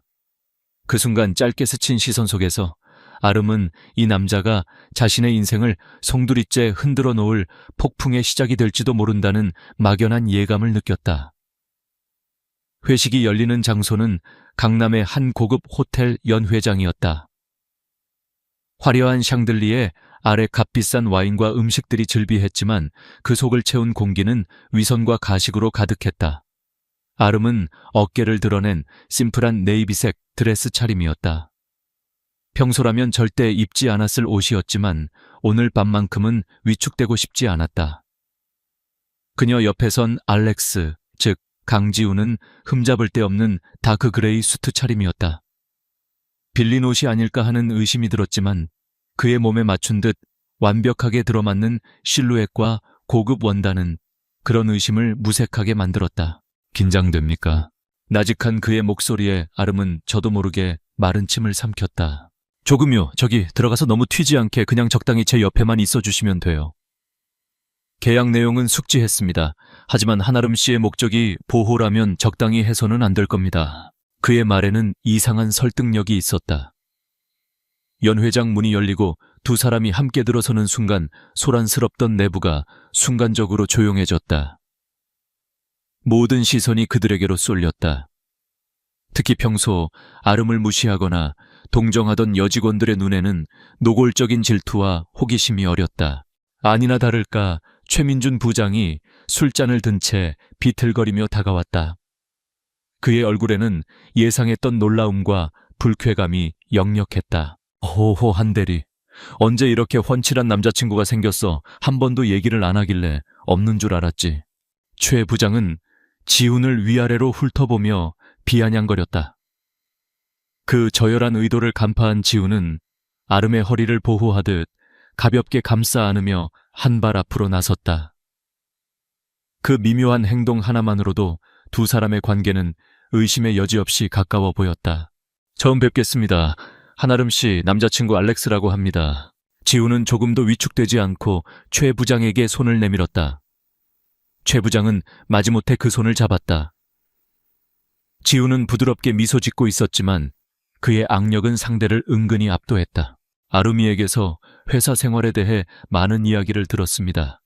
특히 부장님께서 여러모로 신경을 많이 써주신다고요. 그는 여러모로라는 단어에 미묘한 힘을 주어 말했다. 그 말 속에 담긴 가시를 알아차린 최 부장의 얼굴이 순간 굳어졌다. 지훈의 눈빛은 웃고 있었지만 그 깊은 곳에는 상대를 꿰뚫어 보는 듯한 서늘함이 있었다. 최 부장은 뭐라고 더 말을 하려다 말고 어색하게 웃으며 물러났다. 첫 번째 관문은 생각보다 훨씬 더 싱겁게 그리고 완벽하게 통과했다. 아름은 자신의 허리를 감싼 그의 단단한 팔과 방금 전 그가 보여준 능수능란함에 심장이 멋대로 뛰는 것을 느꼈다. 테이블에 자리를 잡은 후 지훈의 완벽한 남자친구 연기는 계속되었다. 그는 자연스럽게 그녀의 의자를 빼주고 그녀가 좋아하는 음식을 접시에 담아주었다. 술을 강요하는 다른 임원이 있자 그는 부드럽지만 단호하게 막아섰다. 아름 씨는 술이 약해서요. 제가 대신 마시겠습니다. 그는 아름에게 향했던 독한 양주를 단숨에 털어넣었다. 그의 행동은 너무나도 자연스러워서 주변 사람들은 그저 애정이 넘치는 연인의 모습으로 받아들일 뿐이었다. 더 놀라운 것은 다른 임원들과의 대화에서였다. 회사의 중역들이 시장 동향이나 경제 전망에 대해 이야기할 때 지훈은 그저 듣고만 있지 않았다. 그는 간결하지만 핵심을 찌르는 질문을 던졌고 때로는 전문 경영인조차 놀랄만한 통찰력을 보여주었다. 유럽 시장의 변동성은 단순히 환율 문제로만 볼 것이 아니라 공급망 재편에 따른 구조적 리스크로 접근해야 할 겁니다. 한 중역이 감탄하며 물었다. 알렉스 씨는 하시는 일이 어떻게 되십니까? 식견이 정말 대단하시네요. 지훈은 태연하게 미소 지으며 대답했다. 그냥 작은 투자 자문 일을 하고 있습니다. 작은 투자 자문이라기에는 그의 안목은 너무나도 날카로웠다. 아름은 혼란스러웠다. 이 남자는 대체 누구일까? 단순한 시간제 아르바이트생이 맞을까? 그녀는 계약서에 적힌 알렉스라는 이름 뒤에 거대한 비밀이 숨겨져 있을지도 모른다는 생각을 처음으로 하게 되었다. 길고도 긴장되었던 3시간이 지났다. 회식이 파하는 분위기가 되자 아름은 안도의 한숨을 내쉬었다. 그녀는 지훈에게 수없이 고개를 숙이며 감사 인사를 했다. 정말 감사합니다, 알렉스 씨. 덕분에 무사히 끝났어요. 약속된 10시가 되었으니 이제 그만 가보셔도. 그녀는 계약이 끝났음을 상기시켰다. 이제 이 마법 같은 시간에서 벗어나 현실로 돌아와야 했다. 하지만 그는 떠날 생각이 없어 보였다. 밤이 늦었습니다. 집까지 바래다 드리죠. 네, 아니에요. 계약은 여기까지고 저 혼자 갈 수 있어요. 아름이 손사래를 쳤지만 그는 고집을 꺾지 않았다. 이것도 제 서비스의 일부라고 생각하십시오. 고객의 안전한 귀가까지 책임지는 것이 프로입니다. 그의 엉뚱하지만 단호한 논리의 아름은 결국 반박하지 못했다. 두 사람은 나란히 호텔을 빠져나와 차가운 밤 공기 속을 걸었다. 화려한 강남의 불빛 아래 두 사람 사이에는 어색한 침묵이 흘렀다. 그 침묵을 먼저 깬 것은 지훈이었다. 아까 테이블에서 보니 당신이 참여하고 있는 프로젝트 디자인이 꽤 흥미로워 보이더군요. 그는 회식 자리에서 스치듯 보았던 그녀의 설계도에 대해 물었다. 대화는 자연스럽게 그녀의 일과 꿈으로 이어졌다. 그는 지루해하기는커녕 진심으로 귀를 기울여 주었고 때로는 날카로운 조언을 던지기도 했다. 아름은 자신도 모르게 평소 누구에게도 하지 않았던 속 깊은 이야기들을 털어놓고 있었다. 이 남자 앞에서는 왠지 무장해제되는 기분이었다. 어느덧 그녀의 낡은 다세대 주택 앞에 도착했다. 화려했던 호텔과 비교되는 초라한 현실이었다. 아름은 다시 한번 고개를 숙였다. 여기까지 데려다 주셔서 정말 감사합니다. 오늘 은혜는 평생 잊지 못할 거예요. 은혜라고 할 것까지는 없습니다. 그가 나직하게 말했다. 그는 돌아설 생각을 않고 잠시 동안 그녀를 지그시 바라보았다. 그의 깊은 눈빛에 아름은 심장이 쿵하고 내려앉는 것 같았다. 오늘 저녁은 생각보다 훨씬 더 흥미로웠습니다. 그가 한 발짝 다가섰다. 그리고는 예상치 못한 행동을 했다. 그는 손을 뻗어 밤바람에 흩날린 그녀의 머리카락 한 올을 부드럽게 귀 뒤로 넘겨주었다. 그의 손가락이 귓가를 스치는 순간 아름은 온몸에 전기가 흐르는 듯한 착각에 빠졌다. 모든 것이 너무나도 생생하고 현실적이었다. 그럼 다음에 또 서비스가 필요하면 연락 주십시오. 그는 서비스라는 단어를 강조하며 희미하게 웃었다. 하지만 그 말의 의도는 더 이상 비즈니스로 들리지 않았다.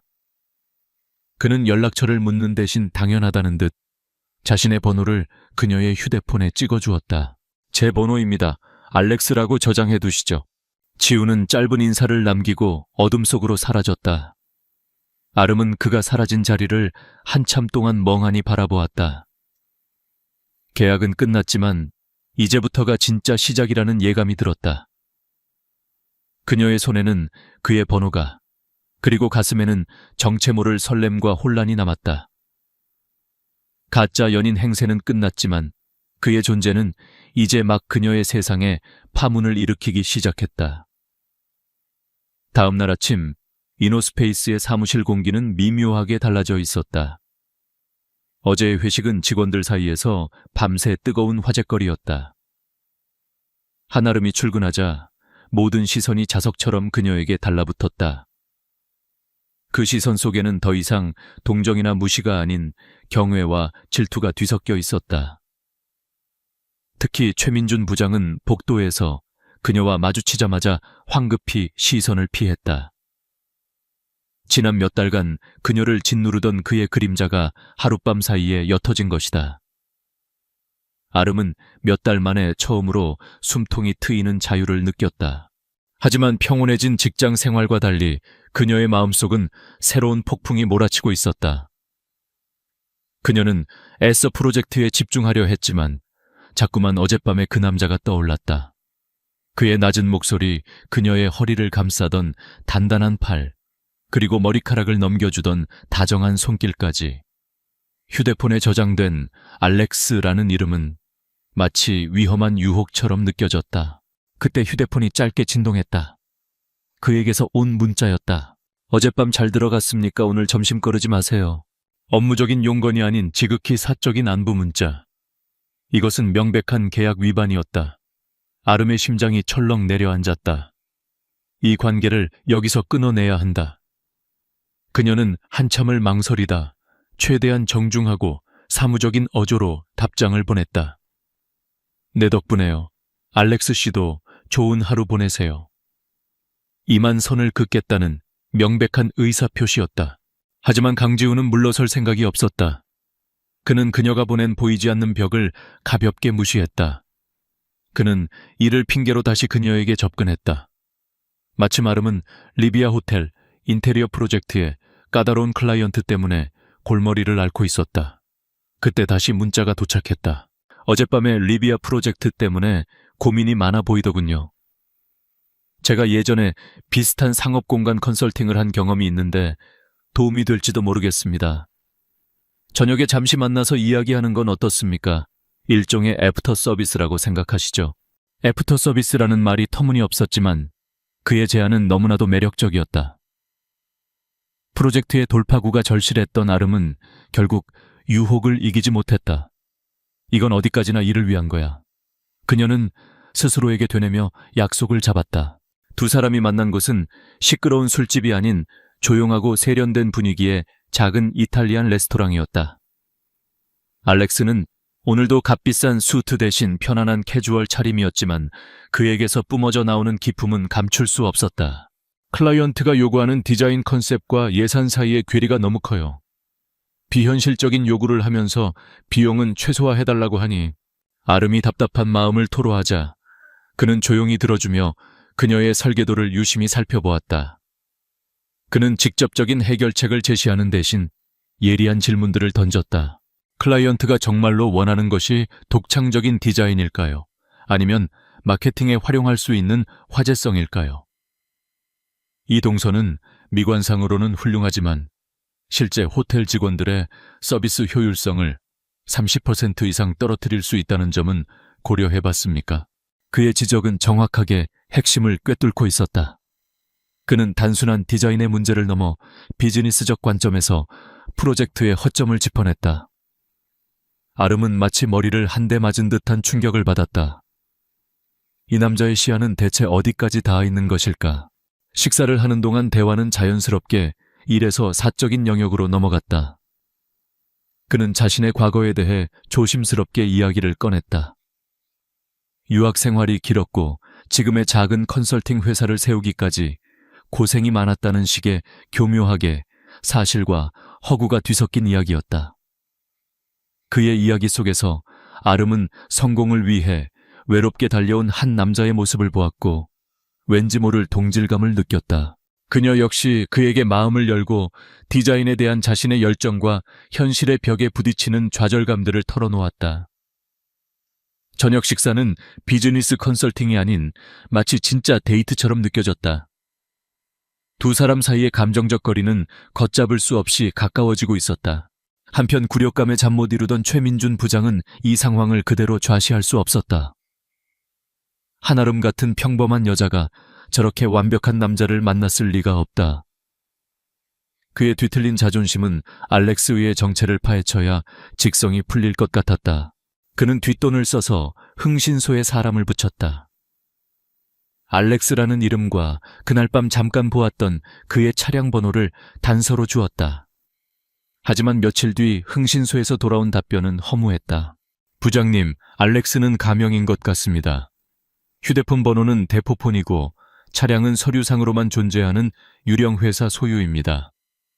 신원을 특정할 만한 정보가 아무것도 나오지 않습니다. 정보가 없다는 사실은 최 부장의 의심에 더욱 불을 지폈다. 그는 사무실에 교묘하게 소문을 퍼뜨리기 시작했다. 한 대리의 남자친구가 정체가 불분명한 수상한 인물이라는 등 혹시 사기꾼이나 조폭과 얽힌 것은 아니냐는 식의 악의적인 험담이었다. 소문은 아름의 귀에도 들어갔다. 동료들의 수군거림과 의심의 눈초리는 그녀를 괴롭게 했다. 그리고 마음 한편에서는 두려움이 피어올랐다. 정말로 그는 누구일까? 왜 자신의 모든 것을 숨기는 걸까? 결국 아름은 그에게 직접 묻기로 결심했다. 그녀는 그를 한강공원으로 불러냈다. 차가운 강바람이 두 사람 사이를 스쳐 지나갔다. 회사 사람들이 알렉스 씨에 대해 이상한 소문을 내고 있어요.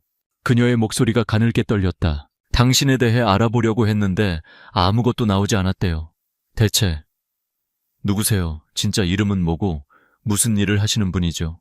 그녀의 돌직구 질문에 지훈의 표정이 굳어졌다. 진실을 말할 수는 없었다. SA그룹의 회장 강지훈이라고 밝히는 순간 이 기적처럼 시작된 관계는 산산조각 날 것이 뻔했다. 하지만 두려움에 떨고 있는 그녀를 이대로 외면할 수도 없었다. 그는 그녀의 질문에 직접적으로 대답하는 대신 그녀의 눈을 똑바로 바라보았다. 그의 눈빛에는 한치의 흔들림도 없었다. 내가 과거에 누구였는지가 그렇게 중요합니까? 그가 나직하게 물었다. 중요한 건 내가 당신과 함께 있을 때 어떤 사람인지가 아닐까요? 내가 당신에게 해를 끼친 적이 있습니까? 아니면 어떻게든 도움을 주려고 했습니까? 그는 그녀에게 한 걸음 다가서서 떨고 있는 그녀의 손을 부드럽게 감싸쥐었다. 들리는 말을 믿지 말고 당신이 느끼는 것을 믿어요, 한아름 씨. 그의 말은 교묘한 회피였지만 그 안에는 그녀를 잃고 싶지 않은 절박한 진심이 담겨 있었다. 그 진심이 그녀의 마음을 흔들었다. 이성적인 머리는 그의 정체를 밝히라고 소리쳤지만 그녀의 가슴은 이미 결정을 내린 뒤였다. 그의 진지한 눈빛 속에서 그녀는 그를 믿어보기로 결심했다. 그녀는 기꺼이 이 거짓말의 공범이 되기로 했다. 자신이 시작한 거짓말이 이제는 걷잡을 수 없는 감정이 되어버린 이 관계의 일부가 되기로. 정체 모를 이 남자를 향한 그녀의 마음은 이미 돌이킬 수 없을 만큼 깊어지고 있었다. 강지훈의 세상과 한아름의 세상. 두 세계는 결코 만날 수 없는 평행선과도 같았다. 하지만 그 평행선은 예고 없이 그리고 잔인하게 교차하고야 말았다. 강지훈의 공식적인 약혼녀 태아그룹의 외동딸 유세라가 그의 앞에 나타났다. 그녀는 머리부터 발끝까지 최고급 명품으로 휘감고 있었고 사람들을 내려다보는 오만한 눈빛과 인위적인 미소는 그녀가 살아온 세상을 짐작하게 했다. 그녀는 강지훈이라는 SJ그룹의 후계자라는 트로피를 손에 넣기 위해 자신의 인생을 건 여자였다. 청담동의 한 갤러리에서 열린 VIP 개관 파티. 강지훈은 알렉스의 캐주얼한 모습이 아닌 완벽한 재단의 턱시도를 입고 SJ그룹의 부회장으로서 그 자리에 서 있었다. 유세라는 보란듯이 그의 팔에 매달려 상류층 인사들에게 교태를 부렸다. 지훈은 기계적으로 미소를 짓고 있었지만 그의 눈은 차갑게 식어 있었다. 그녀의 값비싼 향수 냄새는 그를 질식시킬 것 같았다. 바로 그 시각 한아름 역시 같은 공간에 있었다. 그녀의 회사 이노스페이스가 이 갤러리의 작은 휴게 공간 디자인을 맡았고 그녀는 최종 점검과 자료 수집을 위해 파티에 참석한 것이었다. 물론 그녀는 화려한 VIP들과는 격리된 스태프 자격으로였다. 복잡한 인파 속에서 잠시 숨을 돌리던 그녀의 눈에 익숙한 실루엣이 들어왔다. 알렉스. 하지만 그 모습은 그녀가 알던 알렉스가 아니었다. 그는 세상의 중심에 선 사람처럼 스포트라이트를 받고 있었고 그의 옆에는 눈부시게 아름다운 여자가 서 있었다. 그가 다른 사람들과 나누는 대화, 그의 몸에 밴 자연스러운 권위, 그를 둘러싼 공기 자체가 달랐다. 아름의 심장이 바닥으로 곤두박질 쳤다. 머릿속이 하얗게 비어버리는 것 같았다. 저 남자는 누구지? 내가 알던 그 사람이 맞나? 그 순간 거짓말처럼 지훈이 그녀를 발견했다. 수많은 인파 속에서 그는 귀신같이 그녀를 찾아냈다. 그의 무심했던 가면이 순간적으로 깨지고 그 눈동자에는 당황과 갈망이 스쳐 지나갔다. 잠깐 실례하지. 지훈은 유세라의 손을 뿌리치고 황급히 아름이 있는 쪽으로 발걸음을 옮기려 했다. 하지만 이미 늦었다. 아름은 모든 것을 보았다. 배신감과 비참함에 휩싸인 그녀는 그대로 몸을 돌려 갤러리를 도망치듯 빠져나왔다. 유세라는 바보가 아니었다. 그녀는 지훈의 시선이 머물렀던 곳, 그리고 그곳에 서 있던 초라한 행색의 여자를 놓치지 않았다. 약혼자의 흔들리는 눈빛. 그녀의 동물적인 직감이 위험 신호를 보내고 있었다. 저 여자는 내 것을 빼앗으려는 도둑고양이와 같다. 그녀는 지훈에게 따져 묻는 대신 조용히 비서를 불렀다. 방금 강 부회장님 시선이 향했던 곳에 있던 여자 알아봐. 이름 직업 사는 곳까지. 먼지 하나까지 다 털어서 보고해. 태아그룹의 정보망을 동원하자 한아름이라는 여자의 신상은 하루 만에 유세라의 책상 위에 올라왔다. 이노스페이스라는 작은 회사에 다니는 평범하기 짝이 없는 디자이너. 유세라의 입가에 경멸적인 미소가 걸렸다. 그녀의 공격은 신속하고 은밀했다. 아름이 심혈을 기울이고 있던 리비아 호텔 프로젝트의 발주처가 공교롭게도 태아그룹의 자회사 중 하나였다. 유세라는 아버지에게 전화를 걸어 가볍게 한마디를 던졌다. 이노스페이스라는 하청업체 일 처리가 영 마음에 안 드네요. 그 한마디는 거대한 파장을 몰고 왔다. 갑자기 리비아 호텔 측은 아름의 디자인에 대해 사사건건 트집을 잡기 시작했고 자금 문제를 핑계로 프로젝트를 전면 재검토하겠다고 통보해왔다. 아름의 커리어는 순식간에 벼랑 끝으로 내몰렸다. 회의실에서 최민준 부장은 이때다 싶어 그녀를 맹렬하게 비난했다. 도대체 클라이언트 관리를 어떻게 했길래 이 지경까지 만들어 한 대리 이 프로젝트 엎어지면 책임질 각오해. 한편 갤러리에서 아름을 놓친 후 지우는 미친 듯이 그녀에게 연락을 시도했다. 하지만 그녀는 그의 전화를 받지도 문자에 답하지도 않았다. 지우는 불안감에 휩싸였다. 그는 단순히 사랑에 빠진 남자가 아니었다. 그는 SJ그룹의 정보망을 움직일 수 있는 사람이었다. 그는 한아름의 주변에서 벌어지는 일들을 즉시 파악했다. 리비아 프로젝트의 위기, 그리고 그 배후에 유세라가 있다는 사실까지. 그는 모든 것을 단번에 꿰뚫어 보았다. 분노가 치밀어 올랐다. 자신의 정체를 드러낼 수는 없었지만 이대로 그녀가 무너지는 것을 보고만 있을 수도 없었다. 그는 마쿠에서 움직이기 시작했다. 그는 SJ그룹의 자회사인 SJ캐피탈 대표에게 익명으로 전화를 걸었다. 리비아 호텔 프로젝트의 사업성을 검토해보시오. 이노스페이스라는 회사의 디자인이 아주 흥미롭던데 우리가 직접 투자하는 방안을 고려해보는 것도 좋겠어. 최고 경영자의 지시는 절대적이었다. 며칠 뒤 이노스페이스 사무실은 발칵 뒤집혔다. 국내 최고의 투자사인 SJ캐피탈에서 리비아 프로젝트에 거액의 투자를 제안해온 것이다. 태아그룹 자회사의 갑질은 순식간에 없던 일이 되었고 오히려 그들은 이노스페이스의 눈치를 보기 시작했다. 프로젝트는 기적적으로 되살아났다. 최 부장과 동료들은 그저 운이 좋았다며 놀라워했다. 하지만 아름은 바보가 아니었다. 세상에 이런 기적은 없었다. 이 모든 일은 그녀가 알렉스의 연락을 피하기 시작한 직후에 일어났다. 갤러리에서 보았던 그의 모습, 그리고 지금의 이 말도 안 되는 상황. 흩어져 있던 퍼즐 조각들이 하나의 그림을 만들어내고 있었다. 그가 단순한 컨설턴트가 아닐 것이라는 의심은 이제 거의 확신이 되었다. 그녀를 돕기 위한 그의 행동은 역설적으로 두 사람 사이에 더 깊은 의심과 두려움의 강을 만들어냈다. 그는 위험할 정도로 강력한 힘을 가지고 있었고 그녀는 자신도 모르는 사이에 거대한 게임의 한복판에 던져져 있었다. 그가 내민 손은 동아줄이었을까? 아니면 거미줄이었을까? 아름은 극심한 혼란에 빠졌다. 유세라의 1차 공격이 실패로 돌아가자 그녀의 마음속에는 분노와 함께 지독한 도끼가 피어올랐다. SJ캐피탈의 이례적인 투자. 이것은 결코 우연이 아니었다. 그녀는 강지훈이 배후에 있다는 것을 직감했다. 그깟 하찮은 계집애를 위해 자신의 약혼자가 그룹의 투자사까지 움직였다는 사실은 그녀의 자존심을 산산조각냈다. 이제 그녀의 목표는 단순히 한아름을 떼어놓는 것이 아니었다. 그녀를 철저히 짓밟고 강지훈의 눈앞에서 그녀의 더러운 실체를 폭로하여 그가 얼마나 어리석은 여자에게 속고 있었는지 깨닫게 해주는 것이었다. 완벽한 무대가 마련되었다. 이노스페이스가 리비아 호텔 프로젝트의 기사회생과 SJ캐피탈의 투자를 축하하기 위해 조촐한 파티를 연다는 정보를 입수한 것이다. 유세라는 비열한 미소를 지었다. 그녀는 먼저 익명의 업계 관계자를 가장하여 아름에게 접근했다. 한아름 디자이너님, 당신의 작업물을 인상 깊게 본 사람입니다.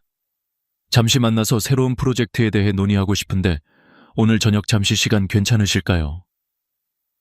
장소는 공교롭게도 이노스페이스의 축하 파티가 열리는 레스토랑 근처의 호텔 로비였다. 동시에 그녀는 강지훈에게 전화를 걸었다. 그녀의 목소리는 비련의 여주인공처럼 슬픔과 걱정으로 가득 차 있었다. 지훈 씨, 아무래도 당신 단단히 속고 있는 것 같아요. 당신이 마음에 두고 있는 그 여자, 우리가 생각하는 그런 사람이 아니에요. 제가 지금 모든 걸 보여드릴게요. 지금 당장 XX 호텔 로비로 와주세요. 직접 확인해야겠어요. 덫은 완벽하게 설치되었다. 아름은 잠재적인 클라이언트일지도 모른다는 생각에 그리고 동료들의 축하 분위기에서 잠시 벗어나고 싶은 마음에 약속 장소로 향했다. 호텔 로비의 화려한 소파에 앉아있는 여자를 발견했을 때 아름은 숨을 멈췄다. 갤러리에서 강지훈의 곁에 서 있던 바로 그 여자, 유세라였다. 유세라는 우아하게 다리를 꼰 채 아름이 다가오자마자 가면을 벗어던졌다. 내가 한아름이구나. 생각보다 더 볼품없네. 주제도 모르고 감히 남의 약혼자를 넘봐. 차가운 경멸이 담긴 목소리였다. 약혼자라니요. 무슨 말씀이신지. 아직도 순진한 척이야. 유세라는 조롱하듯 웃으며 자신의 스마트폰을 아름의 눈앞에 들이밀었다. 화면 속에는 공식 석상에서 강지훈과 다정하게 포즈를 취하고 있는 자신의 사진이 있었다. 그리고는 가방에서 구겨진 종이 몇 장을 꺼내 테이블 위로 던졌다. 그것은 아름이 퍼펙트 파트너 앱에 올렸던 남자친구 대행 의뢰서의 출력물이었다. 내가 감히 내 남자에게 이런 싸구려 제안을 해 시간당 5만 원. 이게 내 수준이구나. 이런 천박한 수법으로 SJ그룹의 강지훈을 올가맬 수 있을 거라고 생각했어. SJ그룹의 강지훈. 그 이름이 아름의 귓가에 박히는 순간 세상의 모든 소리가 멎는 것 같아졌다. 머릿속에서 모든 퍼즐 조각이 맞춰졌다.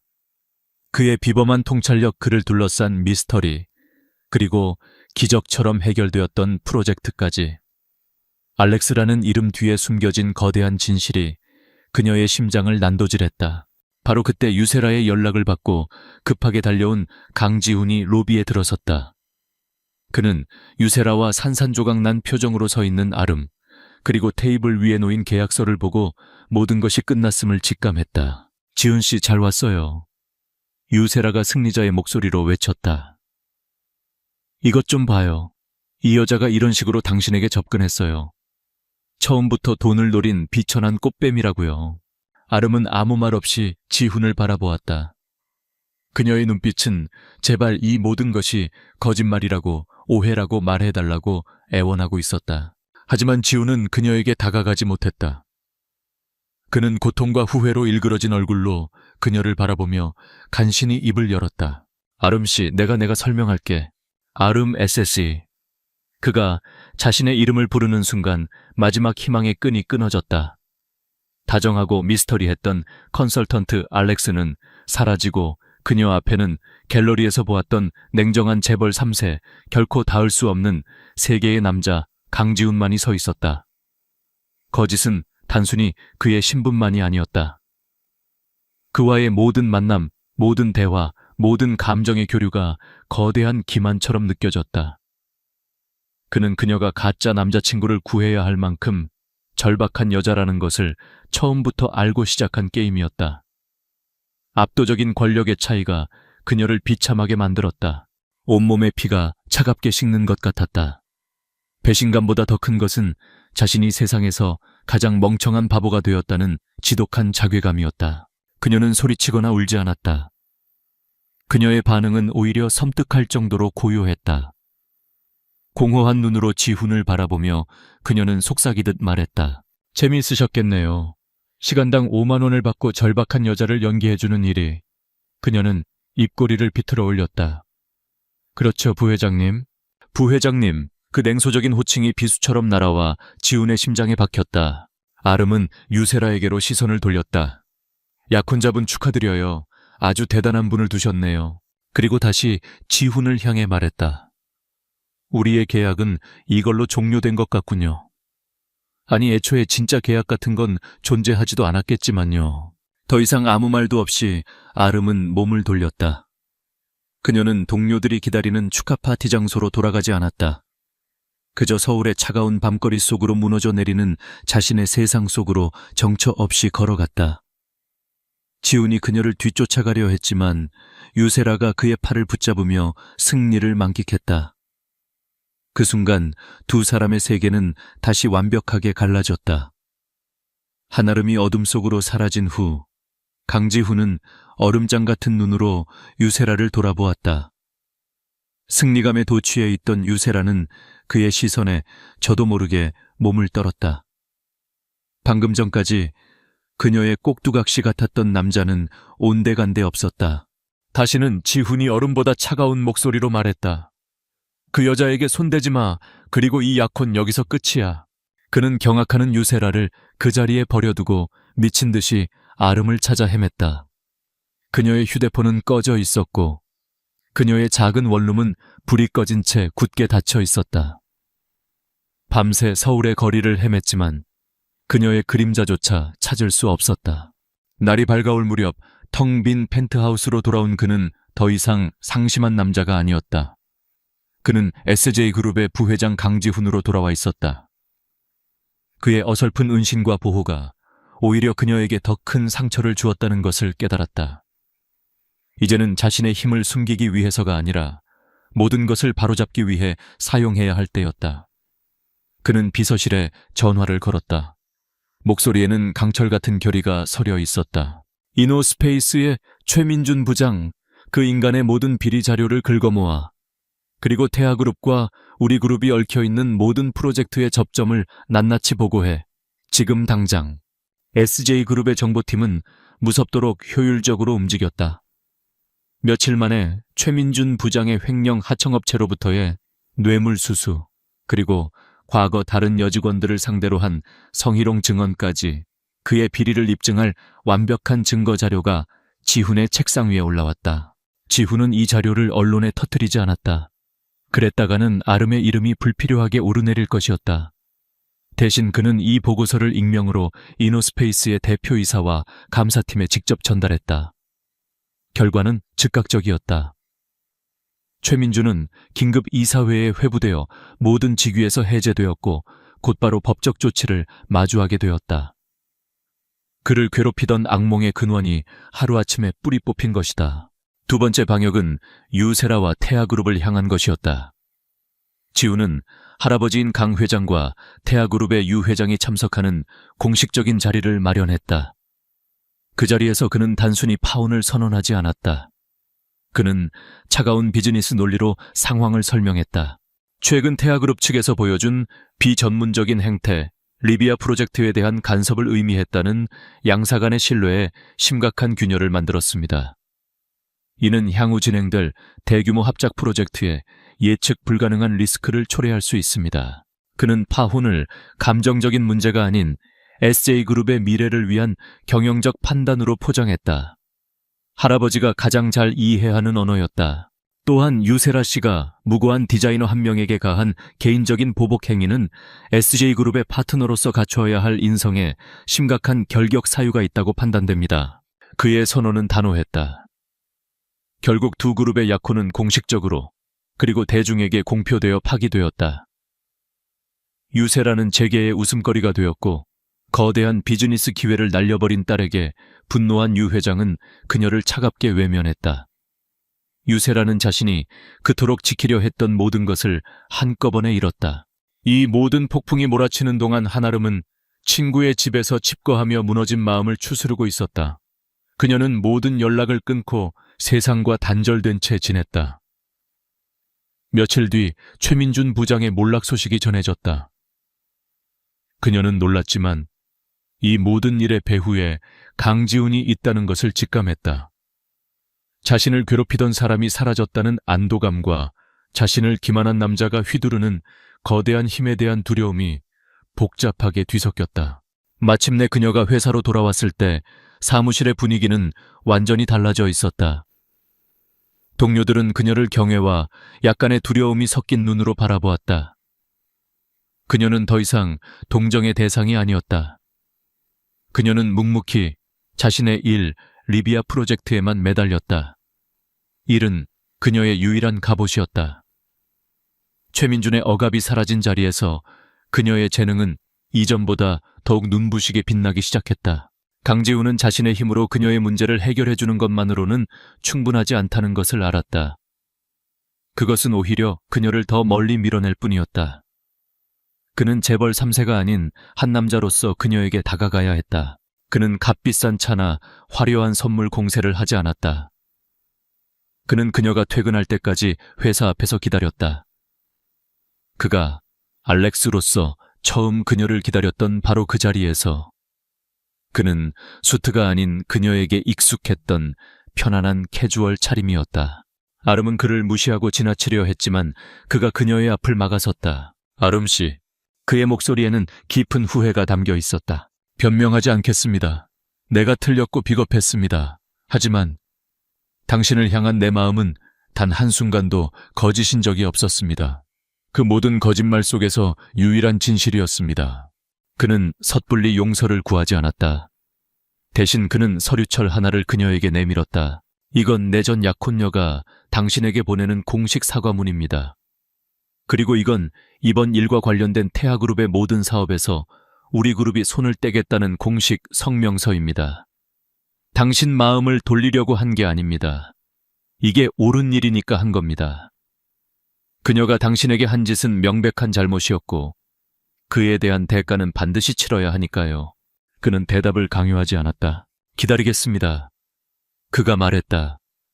얼마가 걸리든 내 진심을 돈이나 권력이 아니라 시간으로 증명하겠습니다.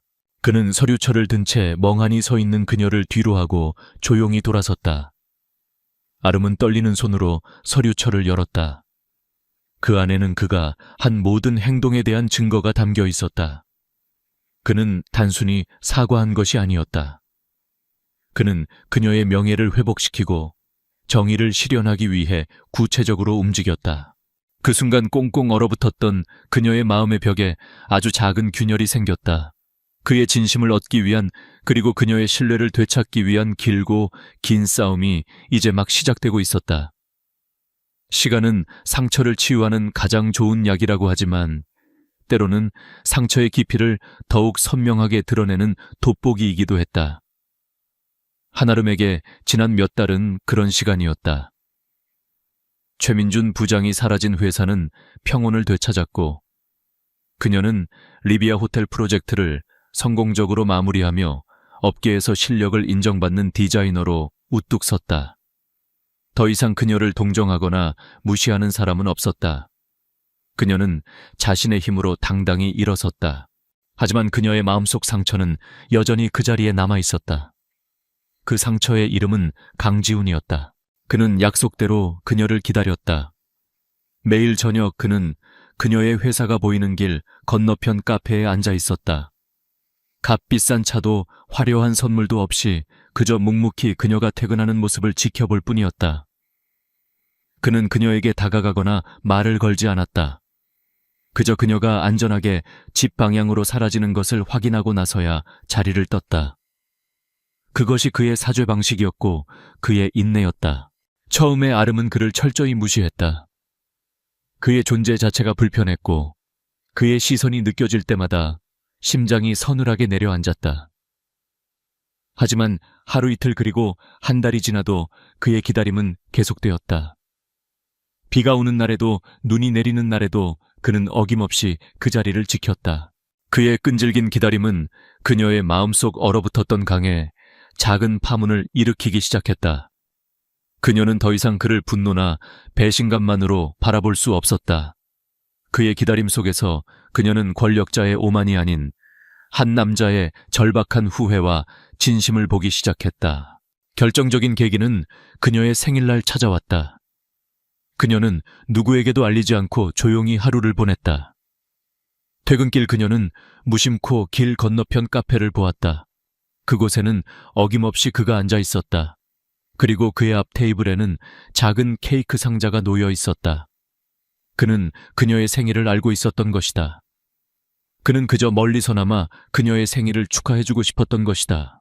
그 순간 아름은 더 이상 도망칠 수 없다는 것을 깨달았다. 그녀는 횡단보도를 건너 그의 카페로 들어갔다.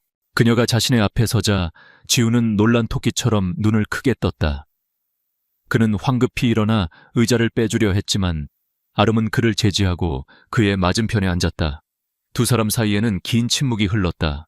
먼저 입을 연 것은 아름이었다. 왜 이러는 거예요? 그녀의 목소리는 차분했지만 그 안에는 수많은 감정이 담겨 있었다. 당신이 나를 용서할 때까지 기다리겠다고 약속했으니까. 지훈이 조심스럽게 대답했다. 용서요. 아름은 쓴웃음을 지었다. 내가 당신에게 화가 났던 건 당신이 SJ그룹의 부회장이라는 사실 때문이 아니었어요. 당신이 나를 속였다는 사실 때문만도 아니고요. 내가 가장 비참했던 건 당신과 나 사이에 놓인 그 거대한 권력의 차이를 깨달았을 때였어요. 당신은 손가락 하나로 내 인생을 망가뜨릴 수도 구원할 수도 있는 사람이었어요. 나는 그저 당신의 손바닥 위에서 노란한 인형 같았다고요. 그 무력감, 그게 날 가장 아프게 했어요. 그녀의 솔직한 고백에 지훈은 고개를 숙였다. 알고 있습니다. 내가 얼마나 어리석고 오만했는지 당신을 만나고 나서야 깨달았습니다. 나는 당신을 지켜준다고 생각했지만 사실은 내 방식대로 당신을 통제하고 있었던 겁니다. 진심으로 미안합니다. 그는 고개를 들어 그녀의 눈을 똑바로 바라보았다. 그의 눈빛에는 더 이상 재벌 3세의 그림자가 없었다. 오직 한 여자를 진심으로 사랑하는 한 남자의 모습만이 있었다. 그래서 기다린 겁니다. 내가 가진 힘이나 돈이 아니라 오직 시간과 진심만이 당신의 상처를 어루만져 줄 수 있을 거라고 믿었습니다. 당신이 나를 동등한 사람으로 봐줄 때까지 아름은 그의 눈을 피하지 않았다. 그의 눈 속에서 그녀는 마침내 진실을 보았다. 거짓된 계약으로 시작되었지만 수많은 오해와 상처를 거치며 단단해진 진실된 사랑을 그녀는 테이블 위에 놓인 케이크 상자를 가리켰다. 케이크 같이 먹을래요? 그녀의 말에 지훈의 얼굴에 환한 미소가 번졌다. 그것은 그가 그녀 앞에서 처음으로 보여주는 꾸밈없는 진짜 미소였다. 두 사람은 나란히 앉아 작은 케이크를 나누어 먹었다. 더 이상 알렉스와 그의 고용주도 재벌 3세와 평범한 디자이너도 아니었다. 그들은 그저 서로의 상처를 보듬고 새로운 시작을 약속하는 연인이었다. 몇 달 후 서울 시내가 한눈에 내려다 보이는 남산타워 레스토랑. 지훈은 긴장된 표정으로 작은 벨벳 상자를 열었다. 그 안에는 화려한 다이아몬드 반지가 아닌 아름이 직접 디자인한 심플하고 세련된 반지가 들어있었다. 한아름 씨. 그가 그녀의 손을 잡으며 말했다.